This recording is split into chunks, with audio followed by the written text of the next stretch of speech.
Warning. You are entering Open Lines Friday. For today anything goes. Thank you for your cooperation.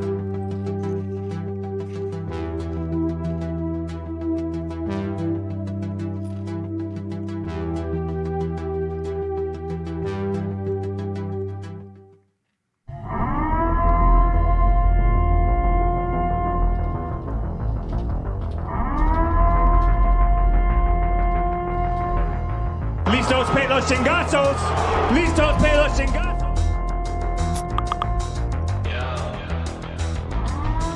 I'm gonna bring the whole fucking diseased, corrupt temple down on your head.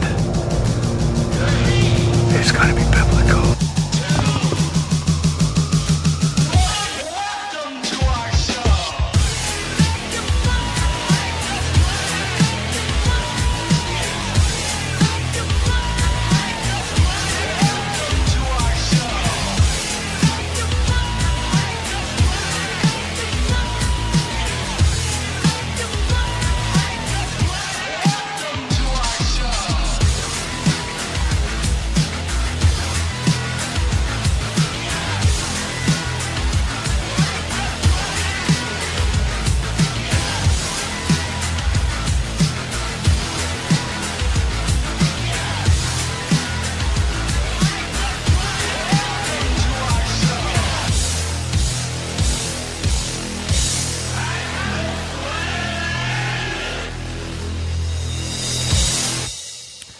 All right, this is King Bucho. Welcome to BDA Boxing, the Boxing Debate Arena Open Lines Friday. You know how it works.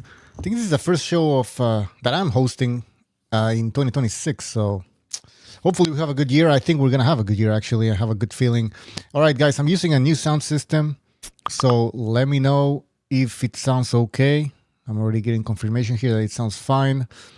I'm using a new, like, listen to this, guys. I'm going to show you the power of this new system. This is King Bucho. That's when I'm angry. I'm going to be using this.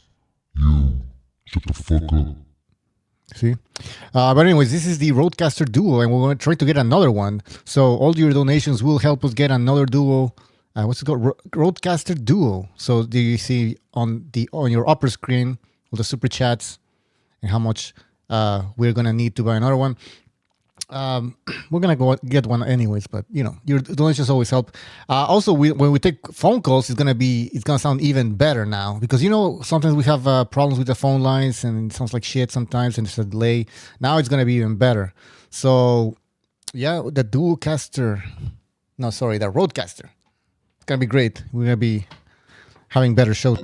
Hello, this is King Bucho. All right. Just fucking annoying. Anyways, guys, anybody can join. We're on the BDA Discord, so anybody can join. We already have Frank. Hopefully, we get Vessel as well, because they were going at it on Discord, and I want to know what the fuck was happening, because I just showed up and yeah, what was happening?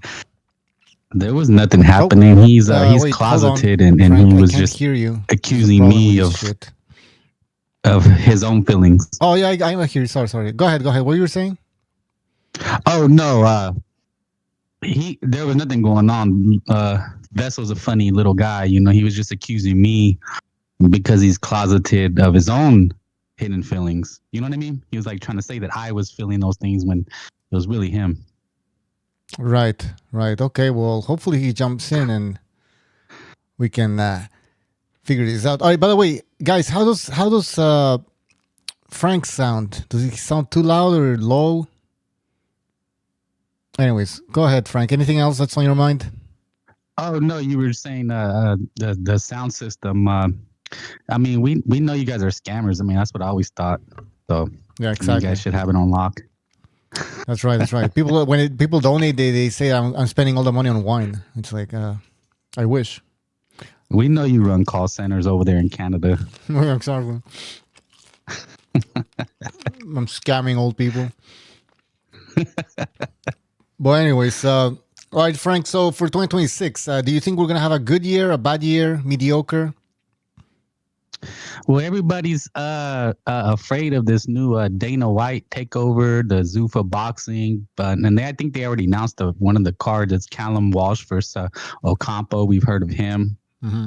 And people want the belts to go away. So I think there's gonna be some movement, but it looks to be getting off to a good start with the card with Teofimo and Ring 6, and they're gonna have the 12 pay-per-views. So it'll be good if you got some money. How about that? Isn't that the way life always is? That's true. That's true. Okay, apparently you sound a little bit too loud, so I'm gonna lower your volume here. Yeah, I mean, listen, I checked my credit card because I was gonna pay it, and then I see that it says $240 for the zone. And I was like, oh shit, it renewed because I'm paying like per year.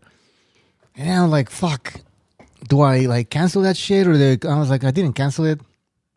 But I was like, what am I gonna get now with the zone? I mean, I don't get the pay-per-views, right? So I'm basically just paying for the normal cards. And how many of those are we gonna get? Because apparently, they said that if you pay extra, you get free pay-per-views, right? And they said that you're gonna get 12, I think, per year. So there's gonna be 12 cards that are gonna be pay-per-view. And are you telling me there's gonna be another 12 that are not gonna be pay-per-view? Or are we gonna get less than that, like 6 or something? Yeah, this is what I don't know. So, anyways, whatever. Hopefully, it's worth it. In the chat, fans are always getting dick. Yep. We got a super chat here. Y'all need pigeon. Hootie Mike, thank you for your super chat. He says y'all need pigeon back. Thanks for making my day go faster during my night shift. Well, thank you for your super chat. We appreciate it. It's gonna help us get another duo roadcaster, another fucking roadcaster. Where is Pigeon? Pigeon, jump in. If you're in the chat, hit the link. All right. BDA is listening. Actually, BDA, let me know if Frank still sounds too loud or too low. All right. Anyways, Frank. Yeah. Oh shit! What the fuck? I can hear you, BDA. I think I sound too loud. How do I sound? You sound low. A little loud. I mean, not loud, but like Bucho sounds low. Oh shit. Well, that's the thing. Well, no, actually, Bucho, I hear Bucho fine. Now, when I'm on the when I was listening to the YouTube stream though, Frank was sounding way too loud. So hopefully I don't sound loud as well. Yeah, at the beginning he sounded loud. Now, but how do I sound now? Now you sound fine.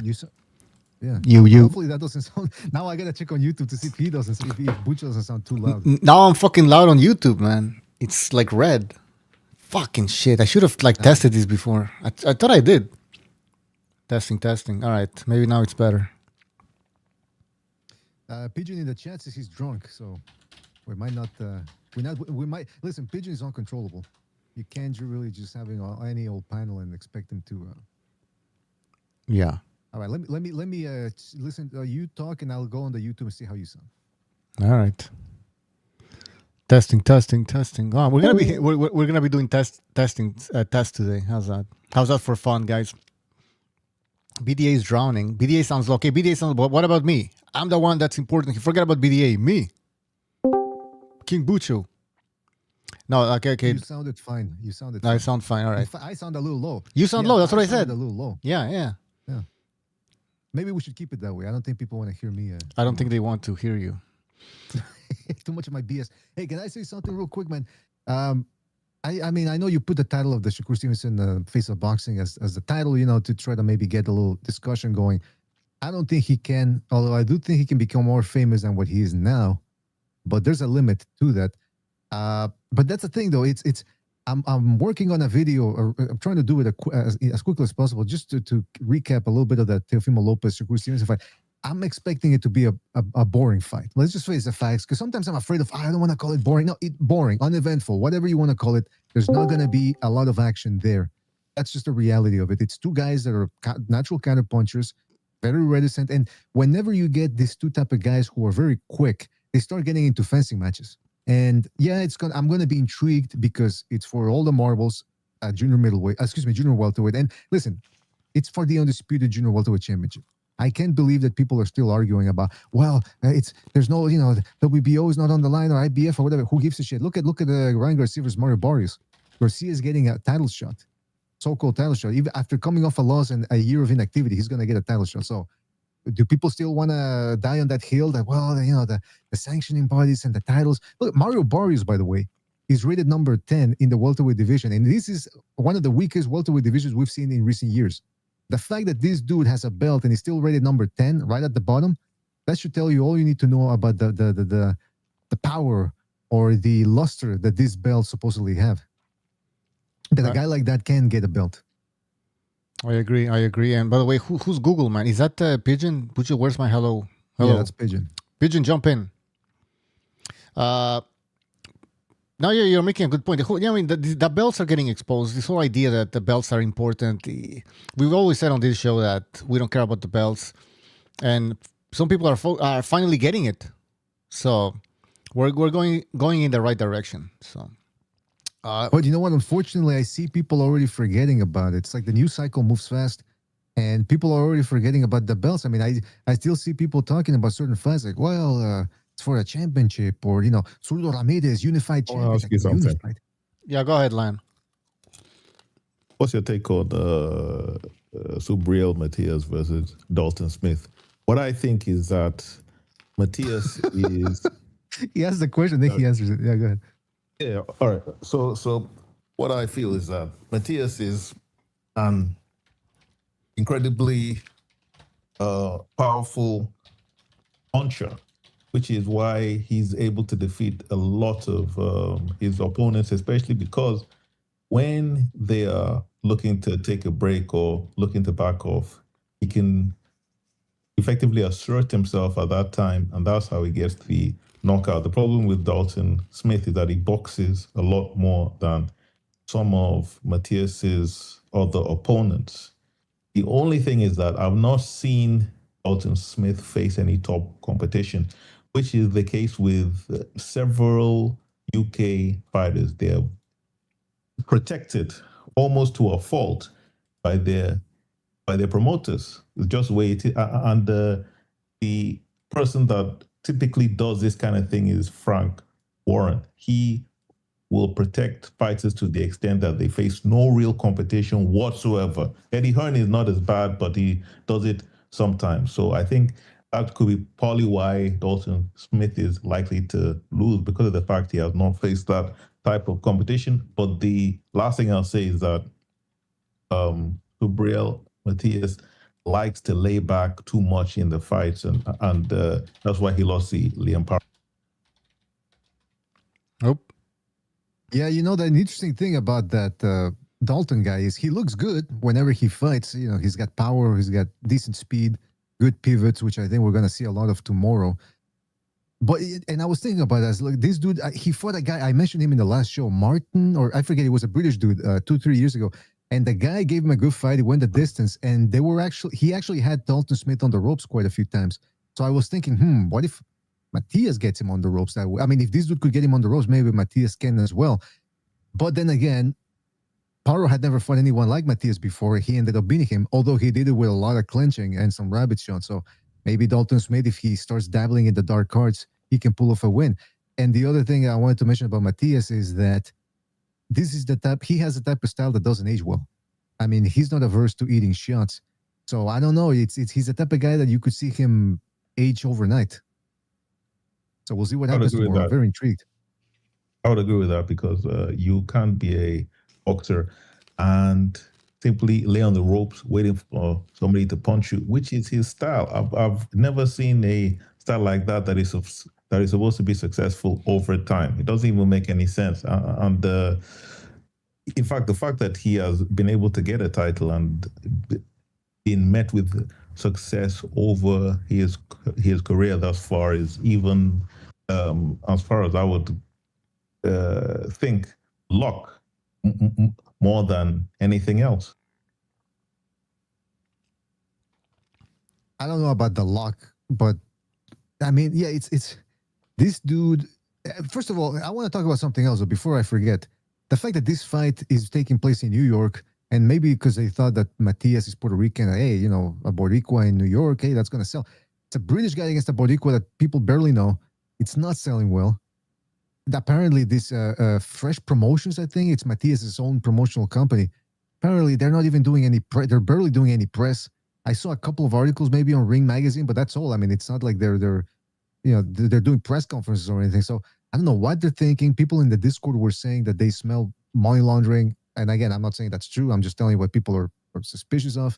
But it's a very weird event that very little promotion and It's taking place in the Barclays, I think.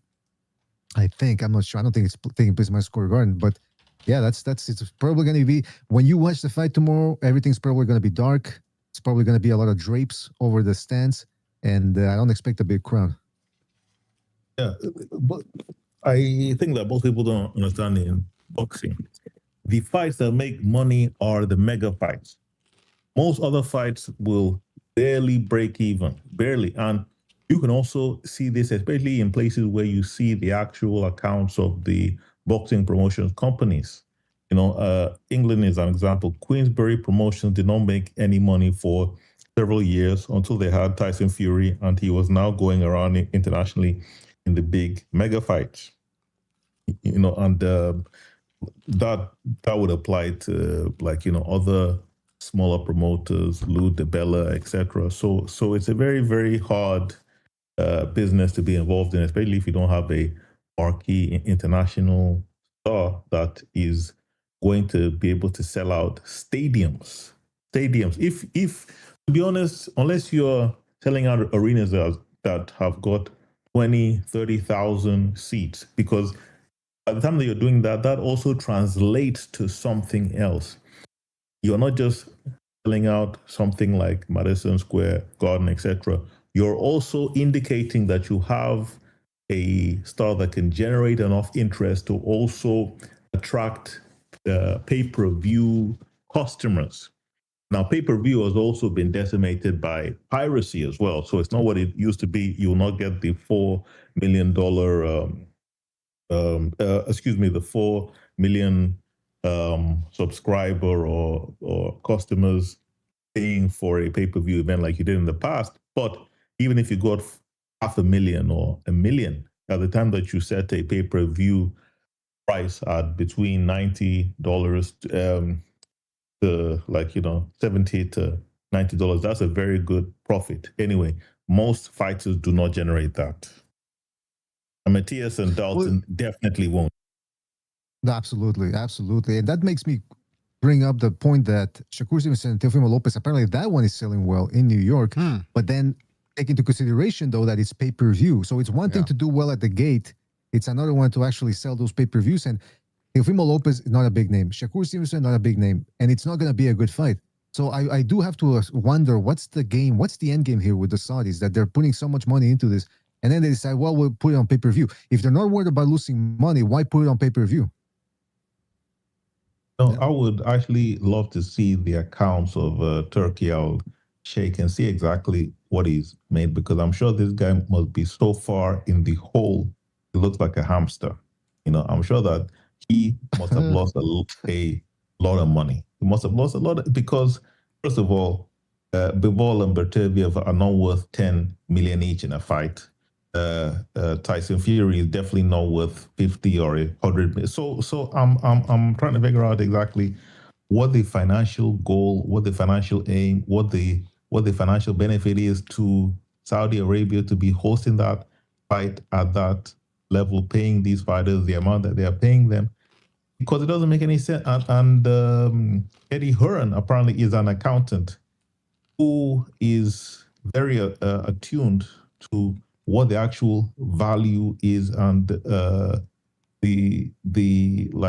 financial basis for these fights are, and he typically does not and will not overpay. So if Eddie Hearn is not comfortable paying these fighters the amount that Turkey Al-Sheikh is, why is Turkey Al-Sheikh doing so? What's the purpose?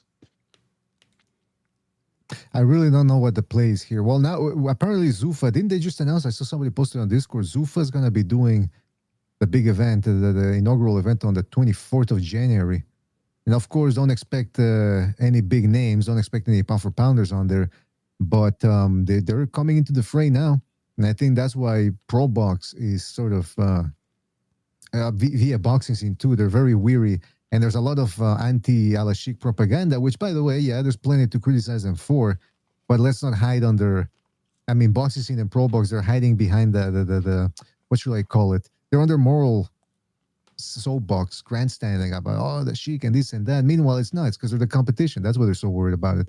So, But what are they they're entering complaining? The fray. What are they saying? That's They're Well, not, they're they're complaining. not going to make any money. TKO boxing is not going to be successful, period. And the reason is that because boxing and MMA have completely different cultures. They have completely are completely different environments. You see, with MMA, you don't know who the actual best fighter in the UFC is. In the world is.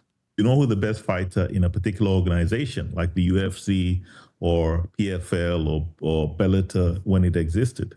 In boxing, you don't have everybody under one organization. And it means that the fighters are paid a lot more than they would be ordinarily. So once they are, it means that you have a higher expectation about the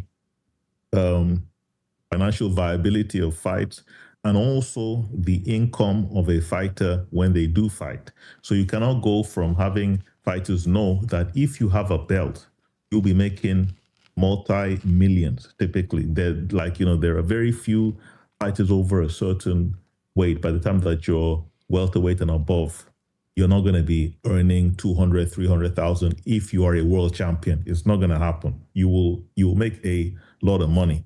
With UFC, they used to grossly underpaying their fighters is an expectation. So it's very different from somebody who comes from that kind of industry to now go into boxing and to be able to compete with Turkey Al-Sheikh, who is overpaying to the tune of tens of millions of dollars, overpaying to somebody who is used to paying fighters who are fighting at the highest level and have titles, used to paying them $10,000, $50,000 quote unquote bonuses. I mean, even if you're an investment banker, you'll get more than a $50,000 bonus. I mean, give me a break. And these guys are risking their life and their health in a cage. So I don't believe that they'll be successful at all. It takes a long time. You see, fly-by-night people that have tried to come into boxing and they've not been successful. 50 Cent tried to start a boxing promotional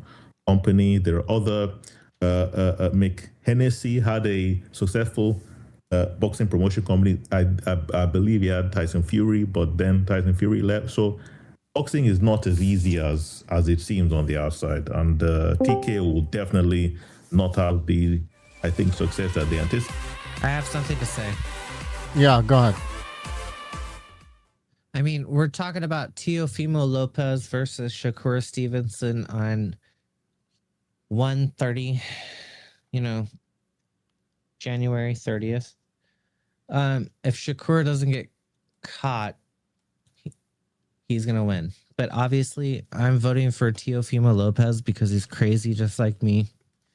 I hope Teofimo knocks his ass out. Fuck Shakur Stevenson. Fuck this runaway shit. Oh, Jesus. Well, you don't like me? Fuck you too. You're welcome, BDA. Yeah, thank you, Solvers, for this new signing. Perception, what I gotta ask you, what's it gonna take before the end of the night to get you to sing or something? Oh, I can sing right now, baby. You want to hear something? There you Bucho, can you do you need any backup music or are you good just a cappella? No, I can do it a cappella, my friend. Go ahead, please. All right. Tell me why I love you like I do. Tell me who can stop my heart as much as you. Say nobody's secrets and I'll say enough of mine. Tell me that I love you, Veronica, but you're really just mine. Solvers is the answer, and I'm just a demon. I wake up with semen all over my face.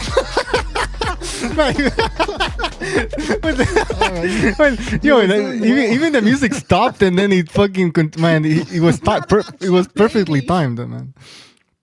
I mean, hey, listen, you were doing well. Yeah, kind of like impressed with that one. Let me just Even Lion Legal left. I think in Nigeria they would. I don't think they go for that. I think they would stone him for that. Boko Haram. I would just BDA. I thought I would just troll slightly, but I'm sorry. That's all right. That's all right. You did well. Super chat. Gene Ryu, thank you for your super chat. Really appreciate it. He said, "Salud BDA and Bucho. Besides the Tio versus Shakur fight, what fights are you looking forward to within the next few months? Navarrete versus Nunez, maybe a fun fight. Some shekels for the happy ending." Okay, what the fuck? I'm fucking choking. But yeah, thank you for that, Gene Ryu.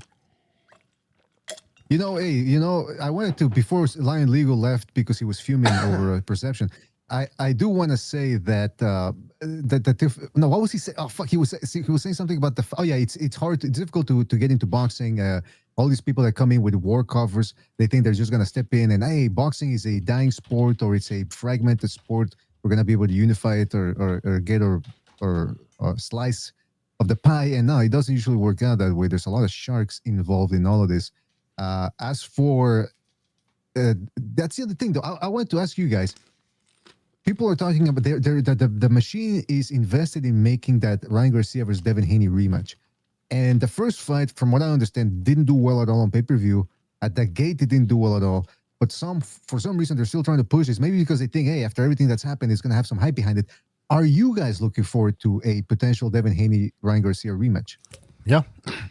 Of course. I mean, I want to see that. I want to see that fight because apparently, some people claim that the only reason why Ryan Garcia won was because of the Osterine. So let's find out if that's true or not. It's a little drama. So okay, so yeah. So I mean, just so I'm consistent, if you're so nice, you got to do it twice, right? If you're gonna take blood and drug tests before the fight, just take the. I mean, that's a performance enhancing drug, no? Or is it steroids? I don't know what the fuck is. I mean, what the fuck is Osterine, anyways? Oh, it's supposed to be. Like It's not even. From what I understand, and people who have been talking about it, it's not even a good PED. So, right. First of all, they did the hair sample test according to Dan Rafio, and it came back negative. So, I mean, listen, are these dudes on something? Regardless of the hair test and it absolved the Ryan Garcia, they're all on something. I have to say allegedly or probably, or if you put a gun to my head, I can tell you that, yeah, I would assume that they're all on something. But that's the reality. These dudes are. And like I said, Dr. Margaret Goodman, there was an interview with her on Boxing Scene, a 3-part interview. At the end of it, she actually pretty much says, yeah, we're ahead of the game, and we don't really know what's going on. Here's the thing, BDA Boxing. This is why they had this whole thing, like, the guy failed the fight. He couldn't pass the drug test because he was doing cocaine. Well, cocaine doesn't really, maybe, like, if you took cocaine right before the fight, it would help you. But cocaine really isn't going to help you in the long terms, right? But the reason why cocaine is illegal is because it's against the fucking law. You know what I mean? You can't fucking just start doing fucking steroids or whatever. Like, there's a weird fucking fine line between that shit. Like, you know what I mean? All right, I know exactly what you mean. It's like real quick. It's like with Margarito, they didn't find plaster on his gloves. They found particles consistent traces, yes, with plaster, and because of that, that's why he was suspended, not because he had plaster. Bro, and this is the other thing, BDA, dude. Check this out, dude. I'm all for it. If you want to get really, really fucked up, get me really, really high and drunk, and put me in there with a meth addicted, fucking cocaine addicted crack addict in the fucking woods. I bet you anything, dude. I'd probably win. Not because, but the reason why it's illegal isn't because you're going to win the fight. It's because we're worried about your overall health. Don't fucking do drugs. Wait a minute. What? You're telling me you would beat a coked up homeless guy? This won't be the first time. Oh, wait a minute. What is that supposed to mean? What do you mean? What is that supposed to mean? Yeah, Gene Ryu asked, what fights are you guys looking forward to within the next few months? Perception versus a homeless guy. Oh, that would be Teofimo versus Shakur. If you guys want to fuck with me in street beefs, I'm straight up fucking alcoholic. I'm gonna wake up at 5 a.m. when you guys are sleeping, and I'll start pouring alcohol over your face. But I'm looking forward to Teofimo versus Shakur Stevenson. Any other fights? You don't spray anything else on our faces. That's Jesus Christ. And Tyson Fury, I don't even know if Tyson Fury is going to be able to fight. Anthony Joshua needs basically a BetterHelp therapist or something like that. Sorry that your fucking stupid ass driver fucking crashed into the wrong side of the fucking road because you don't know how to drive. And also, you know what else we should see? Jaron Ennis versus Virgil Ortiz. Yeah, that's Jaron Ennis versus. Yeah, but that's. I mean, I think Gene Reyes is asking about fights that we already know are gonna be taking place, and which fights are those? Oh yeah, what about Navarrete Nunes? He mentioned. Yeah. Navarrete Nunes. That's a good one. Benavidez against Murataya Cruz. Yeah, that's happening. Yeah, in the next few months. But I think the big fights only matter if sometimes it's an upset. You know what I mean? Because if Tio beats Shakur, then it'll be memorable. You know, I want to see some upsets. I don't, you know, if Nakatani somehow beat Inouye, you know, it's a big upset. So I think it helps. Like boxing was excited when Ryan Garcia upset Devin Haney. When was the last big upset that people got excited for? I just thought of something, dude. You know, Bam Rodriguez. Yeah. I would change my name to Bam Wham. Thank you, ma'am. What? Rodriguez. Be like, dude, Bam Wham. Thank you, ma'am. Can you imagine? His name is Bam Bam. Thank you, ma'am. Very good. This guy's insane, man. That actually sounds like a. You should turn that into a song. Yeah, you should. That would be a number one hit right there. Yeah, it kind of rhymes, Bam anyways. song, Yeah. And do it like with a deep bass line and a nice kick, and it's probably the song that people can play while they're fucking or something. You know what I mean? Bam. Yeah, like you can even sing along with it while you're fucking. Bam, wham. Maybe Bam will use it at his entrance. Bam. Maybe, and then yeah, then you get the double whammy. Right there, no pun intended. You seen Bam would throw walk with that intro song and throw dildos in the crowd. Okay, now you're going too far. Bam. You got something all sexual. Bam, bam. You know. All right, I don't know where this show is going, but I will say. Hey, by the way, is it just? I was checking the schedule. Isn't Gilberto Sudo Ramirez was supposed to fight this month, right? Did that get postponed or something? Because I don't see it anymore. It's true. No, they scrapped that. Really? I think they scrapped it because they're trying to get that other fight made with Benavidez. I really like they're dead set on trying to, I don't know, make this all Mexican showdown. Like, well, it's going to be meaningless between these two guys. Benavidez should have changed. He needs to worry about the two names in the division he's in that will actually up his portfolio. If he were to beat Bivol or Beterbiev or both of them, bro, you're like low-key Hall of Fame. You're a Hall of Famer now. So why the fuck wouldn't you go for that? You're trying to fight Ramirez, you know, who, I mean, it's not a bad name. It's not a bad name. It's like, okay, but now you're going to go up to 195 and then you're going to tell us you're going to jump back down 20 pounds to 175 again? Or are you going to fight Jaya Pataya next? Because, I mean, if that's what he's trying to do, okay, I mean, let's run it. But you got work to do at your division. It's kind of stupid just to leave. Well, to chase that, it's dumb because there's better names with more clout there. So, like, what are you doing? Isn't his excuse like nobody wants to fight me at 175, or they're making it difficult?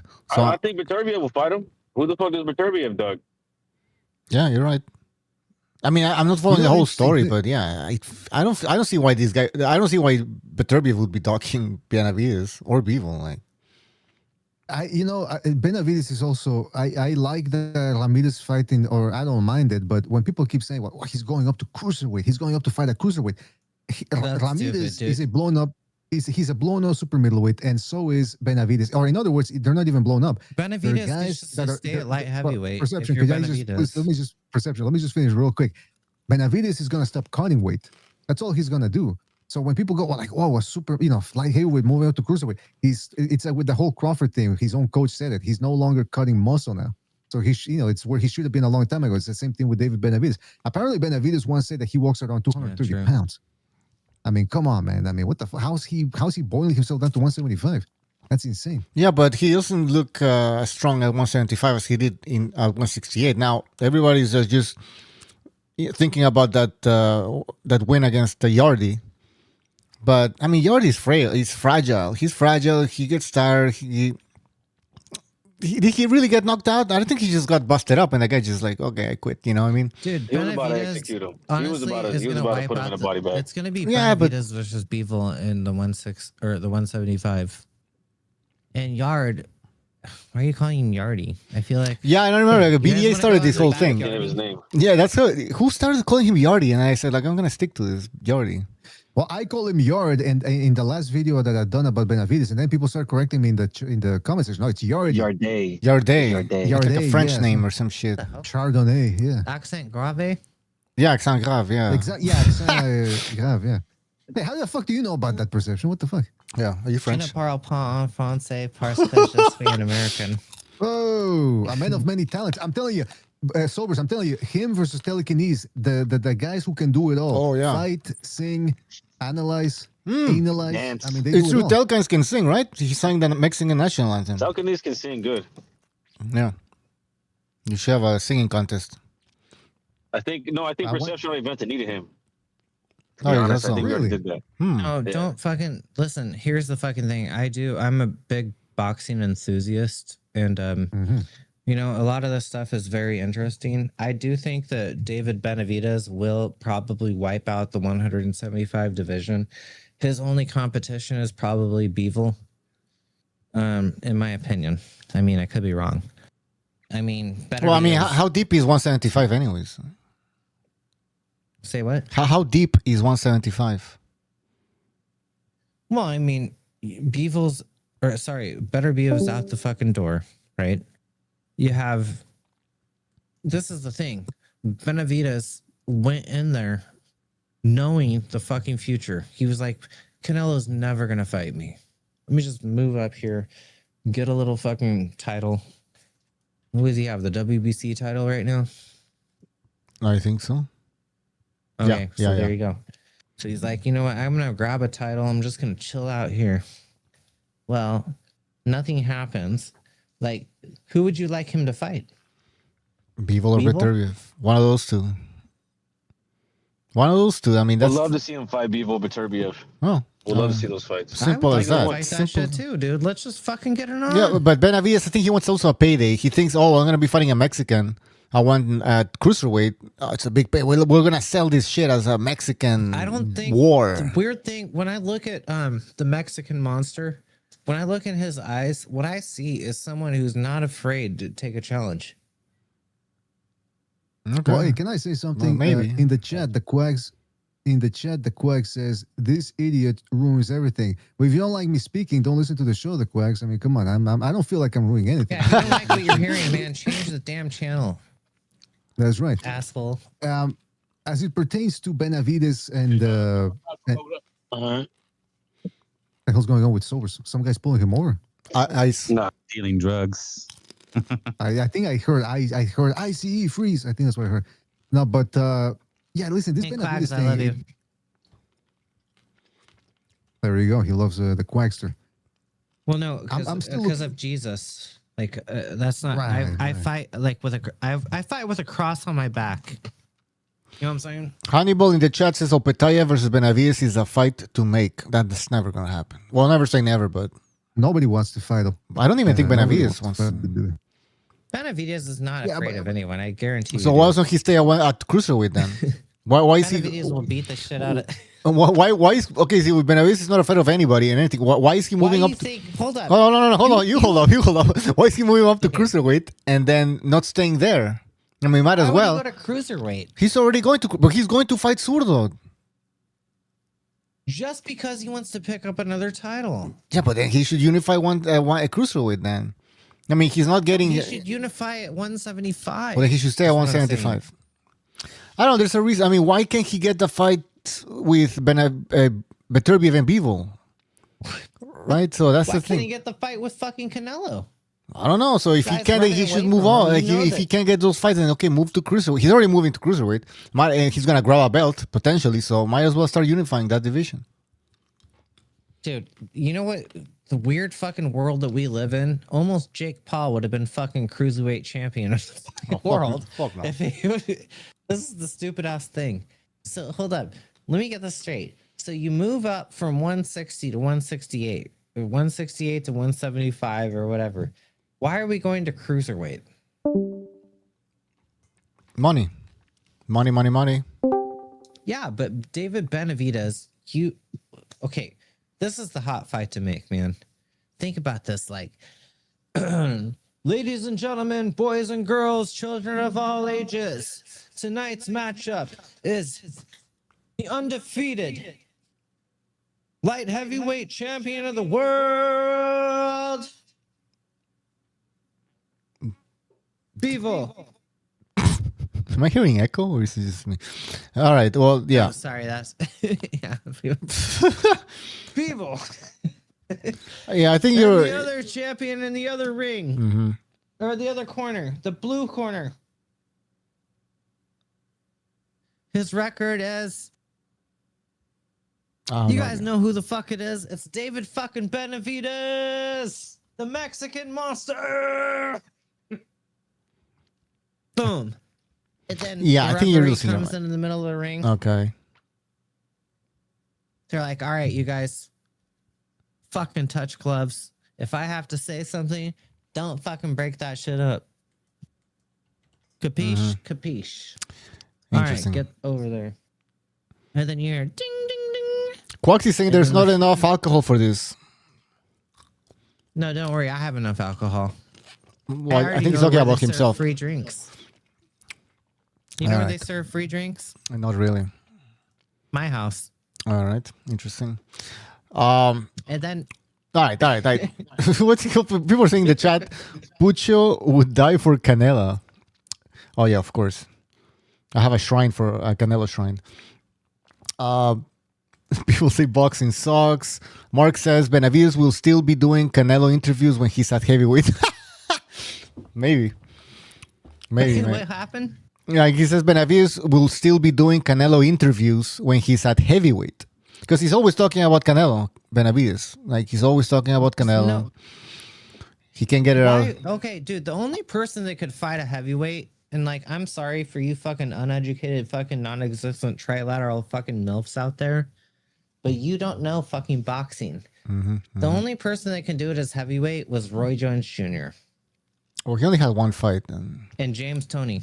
Hey, what happened? Yeah, but What happened with Roy Jones after he beat John Ruiz and he went back down to 175?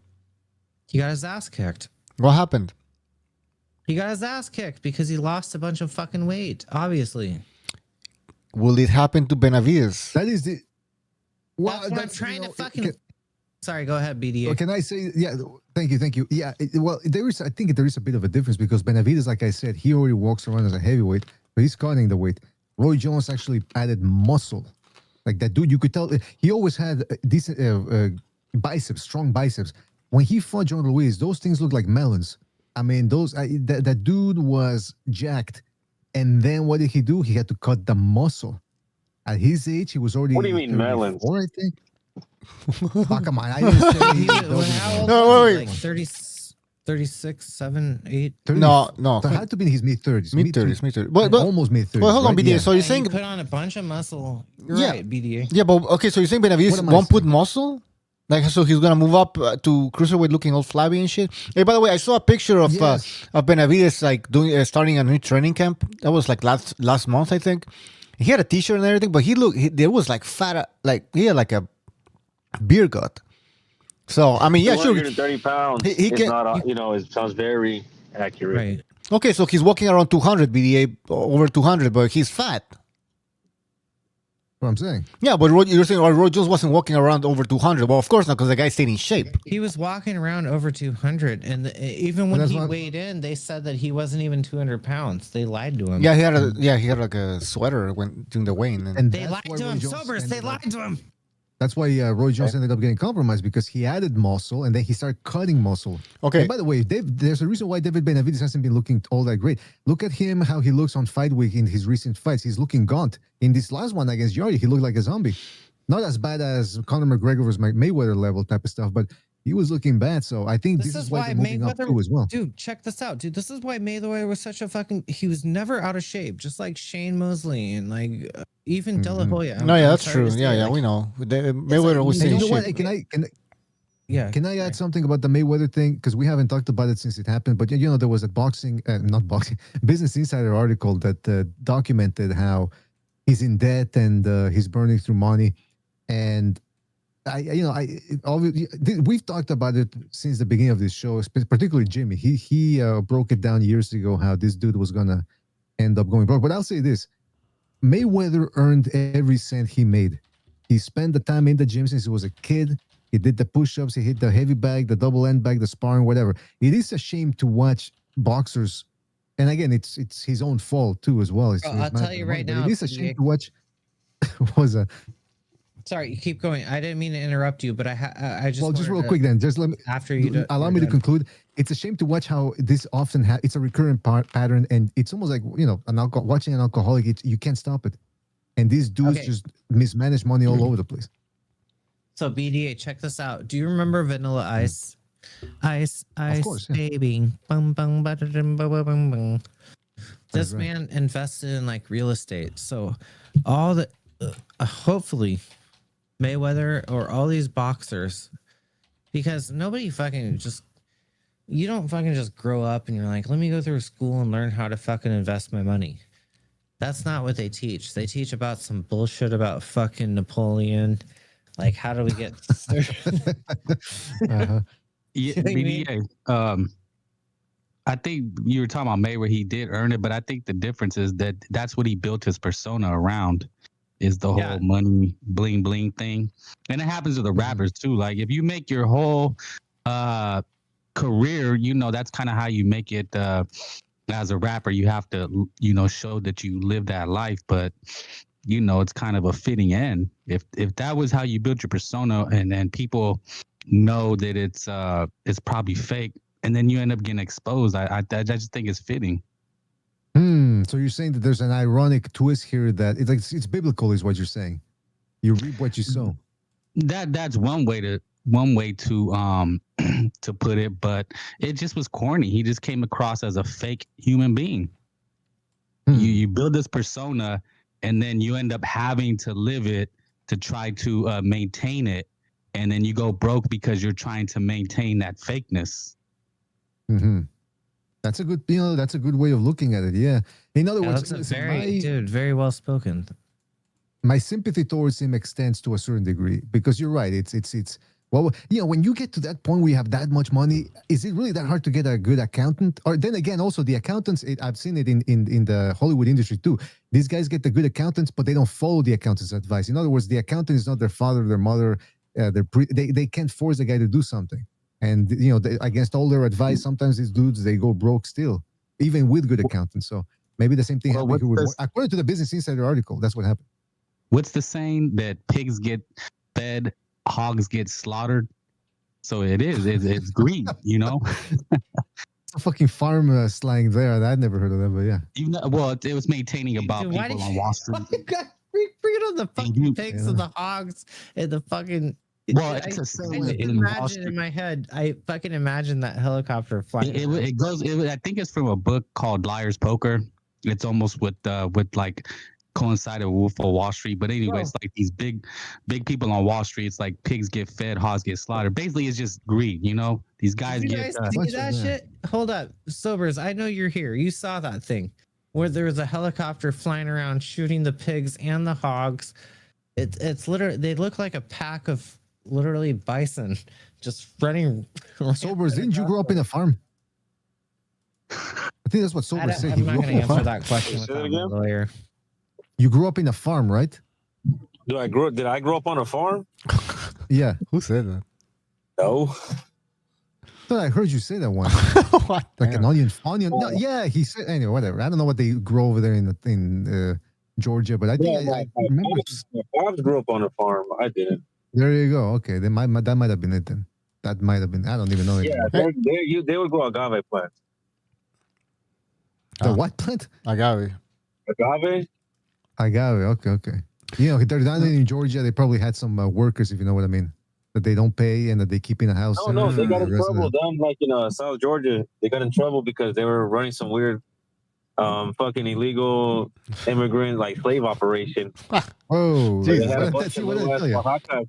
They had a bunch of little Oaxacas, working for them, picking cotton or something, and you can see videos where they kind of busted down, they had this little operation running, and the guys were saying, and you see them, they're little ass paisans, right? They're little guys, and the guys owning the place tower over them, and they were saying that when they asked for money, they were getting slapped around, and they weren't getting fed right or whatever. It sounded like some fucked up shit.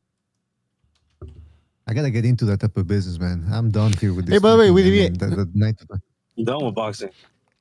You're saying Benavidez is gonna move up to cruiserweight without adding any weight, and he's still gonna beat Zurdo? Well, I don't know about adding up the weight. Well, that's two different things. What I'm saying is, I don't think he's gonna have to cut weight anymore. All he's gonna do is just fight at the weight that he fights around now. And I don't know if his body's gonna get any tighter, because it's one thing to be solid, ripped, and muscular and swole, as I like to say, but it's another thing to be tight. You want to be ripped, you got to be tight as well. And a lot of these guys, they don't get tight. So with Benavidez, I don't know. Now, is tight Benavidez or untight Benavidez going to beat Zurdo? That's the question. He's got the hand speed advantage, so he should be able to get to Zurdo first. But like a lot of people are calling Zurdo now, they're calling him Zurdochenko, because he's actually adding a couple of pivots to his game, more head movement. Might not be as easy for Benavidez as he thinks. That's true. That's right. I don't think it's an easy fight. Some people are acting as if it's a completely one-sided fight. I don't know about that.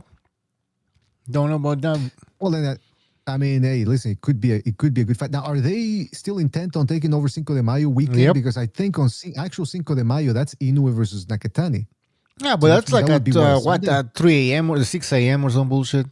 So, well, Cinco de Mayo weekend this time is on. What the fuck? It's on the 2nd. Saturday is going to be the 2nd of May the 2nd. So if Nakatani versus Inoue is on May the 5th, that would be on a Tuesday. It wouldn't be the first time they hold a big fight in Japan during the week, but I might be getting my information wrong. So let me double check here. But you guys keep going. Well, whether it's the 2nd or 3rd or whatever, they're going to take over that date, I think, because Inoue is fighting in Japan. So that's the next day, basically. Can Benavidez become the face of boxing if he beats Zurdo? The face of Mexican boxing if he beats Zurdo Ramirez on Mexican Independence Cinco de Mayo weekend? I don't think so. No, but you know what he could have been? He could have been the one that got revenge for all the Mexicans against the Mexicutioner, Bevo, right? Yeah, that would have been great. Got revenge. I'm like, I'm gonna take out the guy who was taking us out. Yeah. In quick succession. Boom, boom, boom. Now I'm your guy. Now I'm your warlord. You know what I'm saying? Instead, he's going after another Mexican here. You know what's going on? Friendly fire, bro. Friendly fire. Friendly fire. Okay. Now I'm hearing Naoya Inoue versus Nakatani May the 2nd. Okay. Well, which would be a Saturday. All right, that's good. That's good. Yeah, but you know what? Sobers makes a good point, man. Why not go after Bevo? And because Bucho, you made the point of how Benavidez Sr. was speaking Spanish in the last press conference. Oh my God. All of a sudden he starts the press conference by saying, that's part of the first, let me just say, the persona. Shit. The persona. What about the persona? Well, I don't know. Like he had the Mexican flag draped around him in the corner during the fight. So they're going for that Mexican angle. They're like they're trying to fill the. They know Canelo's also. Yeah, he's gone. Yeah, sorry. Go ahead. But that would have been the perfect fight in the Bevo one.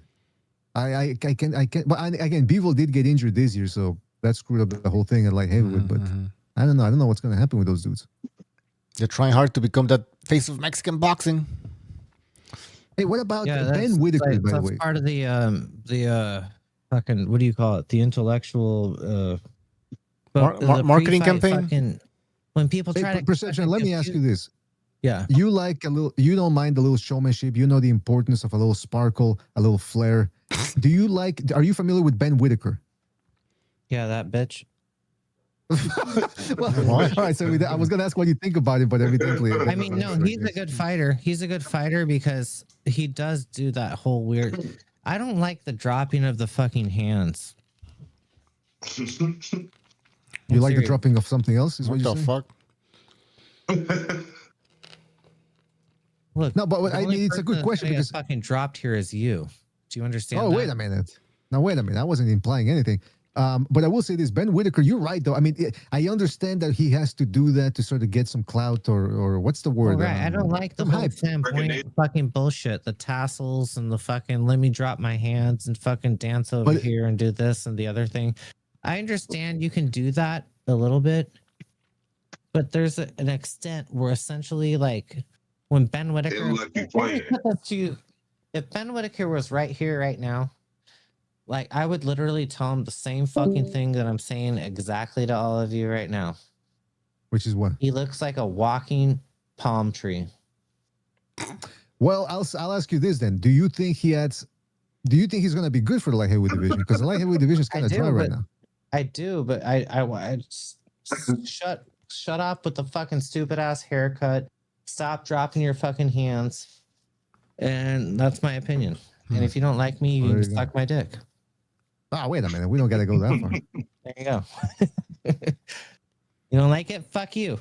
Hey, you guys don't like this shit? Fuck you. Can Benavidez be accepted by the Mexican community? Can Benavidez become the face of Mexican boxing? Is that possible, guys? Yes. Yes? Yes, most definitely. All right. Yeah, hell yeah. Even without the acknowledgement, right now, he is. Yes. Yes. But I don't know, just hey to everybody. Y'all know I'm an easy work boxer. I love y'all. I can hear you, my friend. Y'all can't hear me? Yep. Yeah, we can hear you. We can hear you. Yeah, I don't know. I think it's a Mexican thing about being Honduras or whatever. They say you ain't really Mexican or whatever. But to me, yeah, he the next to take the seat. Who else of that descent deserves the throne? There isn't anybody. I mean, Virgil Ortiz is another one, maybe, but he doesn't really play that angle. Did BDA ask the question, Kenny? No, I did. Oh, you did. Okay, but traditionally, faces of boxing, right? Has a bigger guy been the face of boxing, excluding heavyweight? Because even during Roy Jones' time, he wasn't the face of boxing. Well, I asked he was Roy Jones. The face of Mexican boxing. Oh, the face of Mexican boxing? Yeah. And even then, was there, besides Canelo, but he started at 147. Usually guys between 135 and those glamour divisions, they always have ready-made opponents. And this guy, he doesn't. Yeah, that's the problem. I'll say this, man.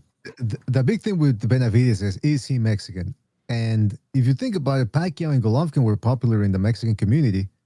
Pacquiao not necessarily loved, but he was respected because after a while he ended up beating the best of that Mexico had to offer. So people respected him, and they bought that pay-per-views because he was entertaining to watch. Yep. Benavidez, he's almost he's got Mexican blood. His father's Mexican, and he's entertaining. But now the thing is, how entertaining is he? Because at these higher weights, he's not exactly knocking people out the way he was. I mean, the Yard fight was a destruction, I guess. I mean, it took a while, but he's broken down. But is that was that really super exciting? And who the fuck was Yard to begin with? Just a contender that had already lost twice. He was expected to lose. He was expected to lose, and he lost.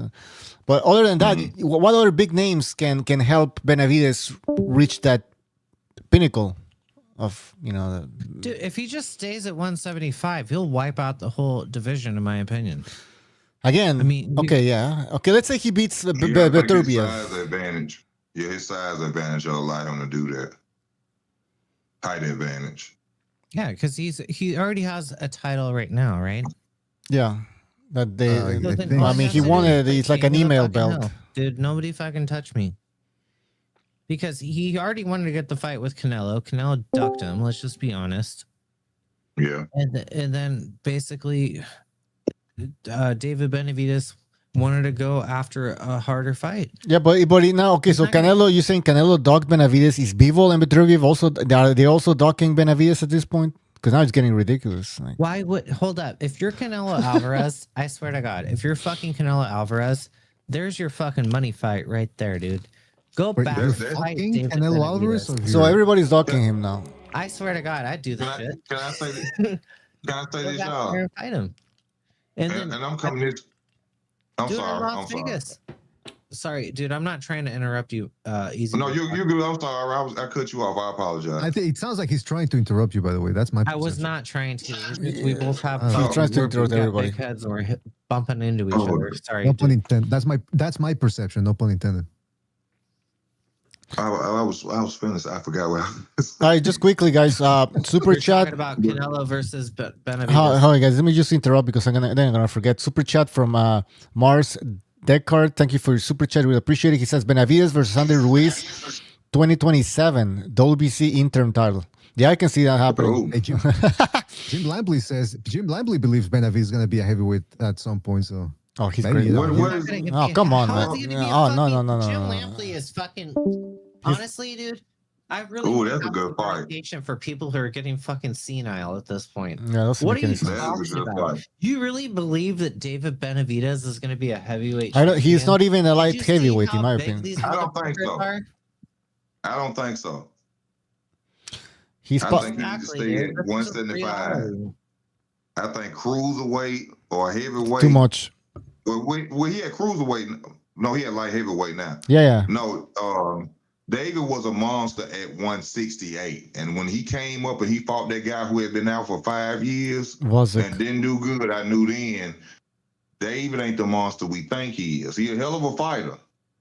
And like we said, I think at 175 against, Bilva and Benavidez, I think he beat them. But when he go up to them heavyweights, you got to remember, Andy Ruiz's hands are fast as hell. There's weight behind that. Yeah, I agree. Listen. When no, but hold on. When Let me Benavidez just eat a bunch of fucking chocolate. when Benavidez some moves up to fucking steak, have a 175, couple fucking snacks. you're forgetting that you're forgetting that fight that Benavidez had against Vozick. 6'2", 250, and now I'm gonna. Yeah, but see, the height advantage with David Benavidez is about 6'1", Ruiz about the same. Then he a heavyweight. I feel what you're saying about his lack of, being professional and eating sneakers and coming in overweight. I feel that, but the Andy Ruiz that beat AJ and beat what's the other fighter he beat? That Andy Ruiz versus David Benavidez. That's a hell of a fight. Who beat Two what? fast-handed heavyweight. Yo, guys, we haven't even seen Benavidez at cruiserweight. Now we're talking about him fighting at heavyweight. That's what I mean, I'm come saying, on. dude. You can't go even up to cruiserweight at this point. Just Hey, stay but if I can say something about Andy Ruiz, that version, the time moves fast, man. And when he beat Joshua, it's going to be 7 years ago this summer. 7 years. We haven't seen that Andy. We haven't seen that Andy Ruiz ever since. I mean, he struggled against Chris Arreola. He beat Luis Ortiz, but I mean, he couldn't stop him. I don't know if that's a knock. I put that as a knock against him. So you never know. Maybe Benavidez could beat him, but like Bucho says, yeah, it's true. We haven't seen Benavidez even at cruiserweight yet. So we'll see what happens. This is the reason why fucking Jake Paul is a fucking idiot. Why would you ever fucking go on Netflix and be like, hey, let me fight Gervonta Davis. I'm 200 pounds and you're 135 pounds. Cool. Thank Yeah, it doesn't make sense. Who felt like I felt. It doesn't make Somebody sense. who felt like I felt. People was actually in the comments talking about some. Hey, do you guys think Tank can knock out Jake Paul? I said, y'all need to stop watching boxing right now for even asking that dumbass question. Stop watching it. Tank, even if it was a punch, Jake didn't see. Tank ain't got enough power to knock out a damn 200-pounder. Yeah, no. What about a body shot? Well, I can't say. Dude, this is a mismatch. It's not I even can't say. fucking even in Not the a body realm of punch. possibility that you would ever fucking put the fight on. I don't even know how they fucking even sanctioned the shit. Well, thank God And we then didn't they're get like, that. oh, In the you know what? first place. The Well, thank reason God why we we're didn't get that canceling the shit. fight is because Gervonta Davis fucking slapped a woman somewhere, somehow. Well, that's allegedly. We don't know. Allegedly, Yeah, We don't know allegedly. for a fact. Yeah, I think he's lying on them, but No, but damn, Tank. Gervonta Davis is a way better boxer than fucking Jake Paul.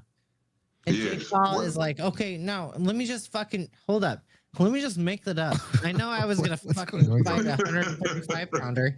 Let me fight a 255 pounder. I understand why you're getting so worked up there, Perception. I mean, it is what it is. The weird part of the fucking sport is there used to be people that actually fucking cared about who was the better fighter.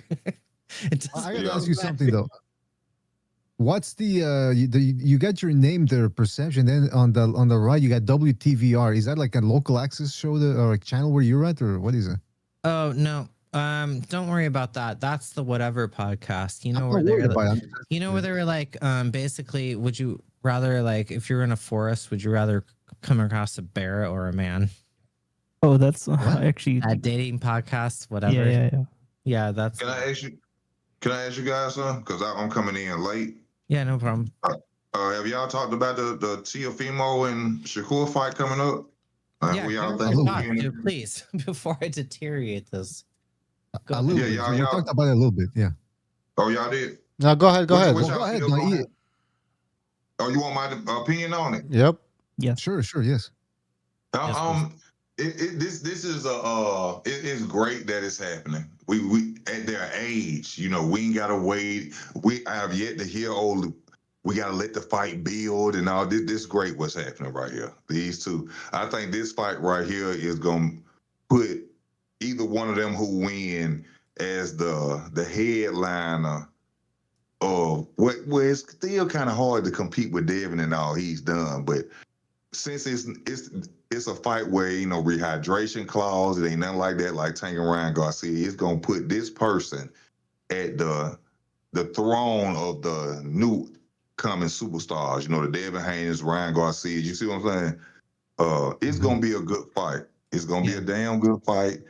I'm going for Shakur, but I still worry because Teofimo is capable of just fucking the night up. Teo is a bad boy, but I think Shakur is the one that's gonna, you know, come out on top simply because he's a southpaw. Teo, he gets frustrated when he has to come forward, and due to the fact that he's had trouble with Jermaine Ortiz, people keep saying that, like, oh, don't say that and mention that. Well, he had trouble with two southpaws before. He got knocked down really 3 times against Sandor Martin with a check right hook. Shakur Stevenson has the skill set to do that, to beat Teofimo. But at the same time, if both of them drop their hands, this the messed up. This, I call it the war of the hooks, because Shakur Stevenson drops his right hand in a southpaw style. Teofimo drops his left hand in orthodox. So whoever comes out and use their hook the most, in my opinion, and dude, is gonna be the one that lands the most. And check this out, man. Fucking Teofimo can fight fucking southpaw. Yeah, he's never, like they say, he's never lost to a southpaw. He's had trouble with southpaws that move. But if T.O. comes out there and fights Shakur, don't box him. That's what where he. Where have we seen that? Where have we seen that though? Like, imagine this, dude. Here's the thing, easy. Imagine this: you get fucking in close, and all of a sudden you're just throwing punches at each other, and you're like, "All right, move your king. All right, let me move my fucking pawn over here. Let me do this." And that's the fucking. Hopefully, we get that type of exchange. Hopefully, we do. But you think it's gonna happen? Do you think Teofimo? Do you think Teofimo's gonna do that shit? I mean, look at the Barbosa fight. I mean, did Teofimo Lopez really look that aggressive? No, he didn't. And I'm a fan of him. No, he didn't. So, like, he did what was necessary to win. Yeah, but you can't do that. He can't do that. Yeah, go ahead, BA.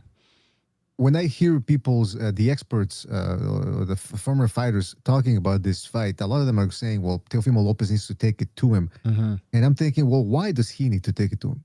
Why doesn't he just stand in the middle of the ring like De Los Santos did, and just say, well, no, you come to me,' because then you find out who really wants to fight and who doesn't. In other words, if you know the other guy wants you to initiate the action first, then why don't you play the waiting game too? I mean, I'm not saying Teofimo Lopez can win that way, but it seems like there's this perception, no pun intended, going on to this fight that, well, Lopez needs to do this and Shakur Stevenson needs to do that. Why doesn't Shakur Stevenson become the aggressor a little bit more? Or why doesn't it vice versa? Why doesn't Teofimo Lopez step back and start running around the ring? Throw a monkey. Your Honor, I would like to concede the remaining amount of my time. I think that due to the fact that he's fast and athletic, you know, Teofimo is like a Roy Jones Jr. in a way. He's very athletic, he can move fast, he can have a speed burst, power. I think he needs to attack the first 3 rounds. That's it. He makes sure he plant his feet in cement in them first 3 rounds, and that's when he take a little break, move off to the side, throw a little jet, and make Shakur come to him. Give me some. He has to make Shakur come to him. Don't go to Shakur. Exactly. Yeah, because you already know. I mean, you already know. Like Shakur Stevenson's got 3 lines of defense. He can move his head. he can step back or he can jump back. And we saw that Have against you- De Los Santos. Every other little Have feint, anybody he was ever looking noticed back. that Shakur Stevenson throws the same punch pattern over and over and over and over again? Yeah, that's actually. I don't know if you did. You watch the Zepeda fight? Easy. I feel like bam, bam, bam, bam. You like John Cena, the 5 moves of doom.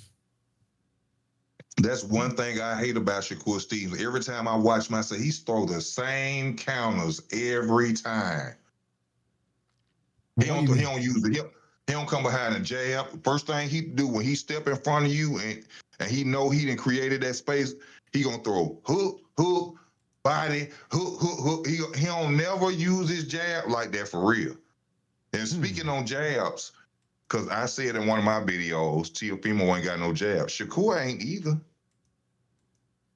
You know, I mentioned that years ago too, that the only time I've ever seen really Shakur Stevenson jab consistently was against fellow southpaws, like against Jamel Herring and to a certain extent against Cepeda. But it's true, you never really see him use it that much against orthodox guys. You know why he uses it against southpaws like that? Because southpaws right hand, their front hand is right there in front of there for him to throw that jab and hit him with a hook. It's too much of a that risk usually for him. happens. That's why. That usually happens between southpaws. They tend to jab more with when they're fighting other southpaws because of the stance. But it's interesting though that that's if there's a punch to win there for Shakur Stevenson, the punch that's going to win in the fight in theory is a jab. Dude, because Teofimo Lopez, the way he's got that Philly shell defense, he's squared up in the beginning. And you listen, I did a video once about how Teofimo Lopez gets hits with jab consistently, whether it was against Eddie Statel, Nakatani, Lomachenko. Once he got going, who was the other guy that was hitting? This last dude, well, not the last dude, the before last, Claggett was hitting him with a lot of jabs. This guy does not defend well against jabs. So if there's a punch there to win the fight for Shakur Stevenson, it's a jab. But yeah, it's true. He doesn't really consistently throw it. Somewhere, there's the fucking guy throwing the jabs, and I can hear Teddy Atlas like rolling in his grave, like, put some bugs on the windshield. Put some bugs on the windshield. Like, let me turn on my windshield. Hold on 1 second. I'm glad they got rid of Teddy Atlas. Just hold up my left hand 1 second. Teo has to attack the body. Start early on that body. I hate to see boxing matches with no body punches in it. I hate to see that. I like to see body punches land too. That's actually a smart strategy there because Zepeda attacked the body, and then by the end of the 10th round, Shakur wasn't moving anymore because he couldn't. He ran out of energy. Yeah, he hit that body. The ref ain't looking, punch him in their thigh.